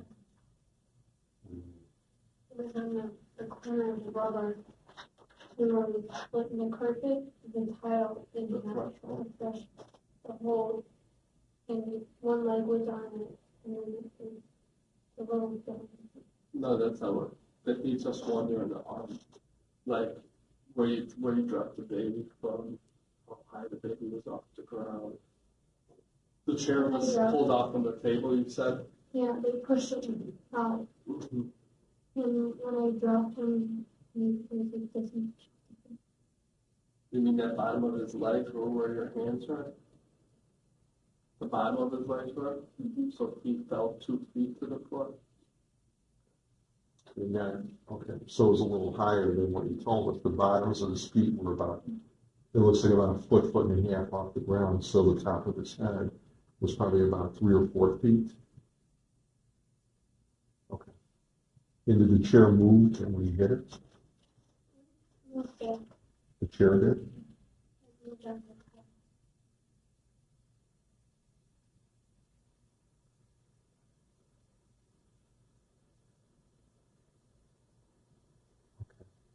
What they're gonna do is they're gonna bring that chair over here, and then, the doctor, either over here, they're gonna bring the chair to the doctor, and he's gonna make sure that this is possible. They can tell exactly if that's what caused, the injury. We wanna make sure. Following this interrogation, Melissa Calusinski was charged with first-degree murder and aggravated battery to a child. In 2011, a jury found her guilty, and she was sentenced to 31 years in prison. She is currently serving her sentence at the Logan Correctional Center in Lincoln, Illinois. Despite years of appeals and the discovery of missing X-rays that suggested Benjamin Kenyon had a chronic, pre-existing head injury rather than a fresh fracture, her conviction remains upheld. She continues to maintain her innocence from behind bars.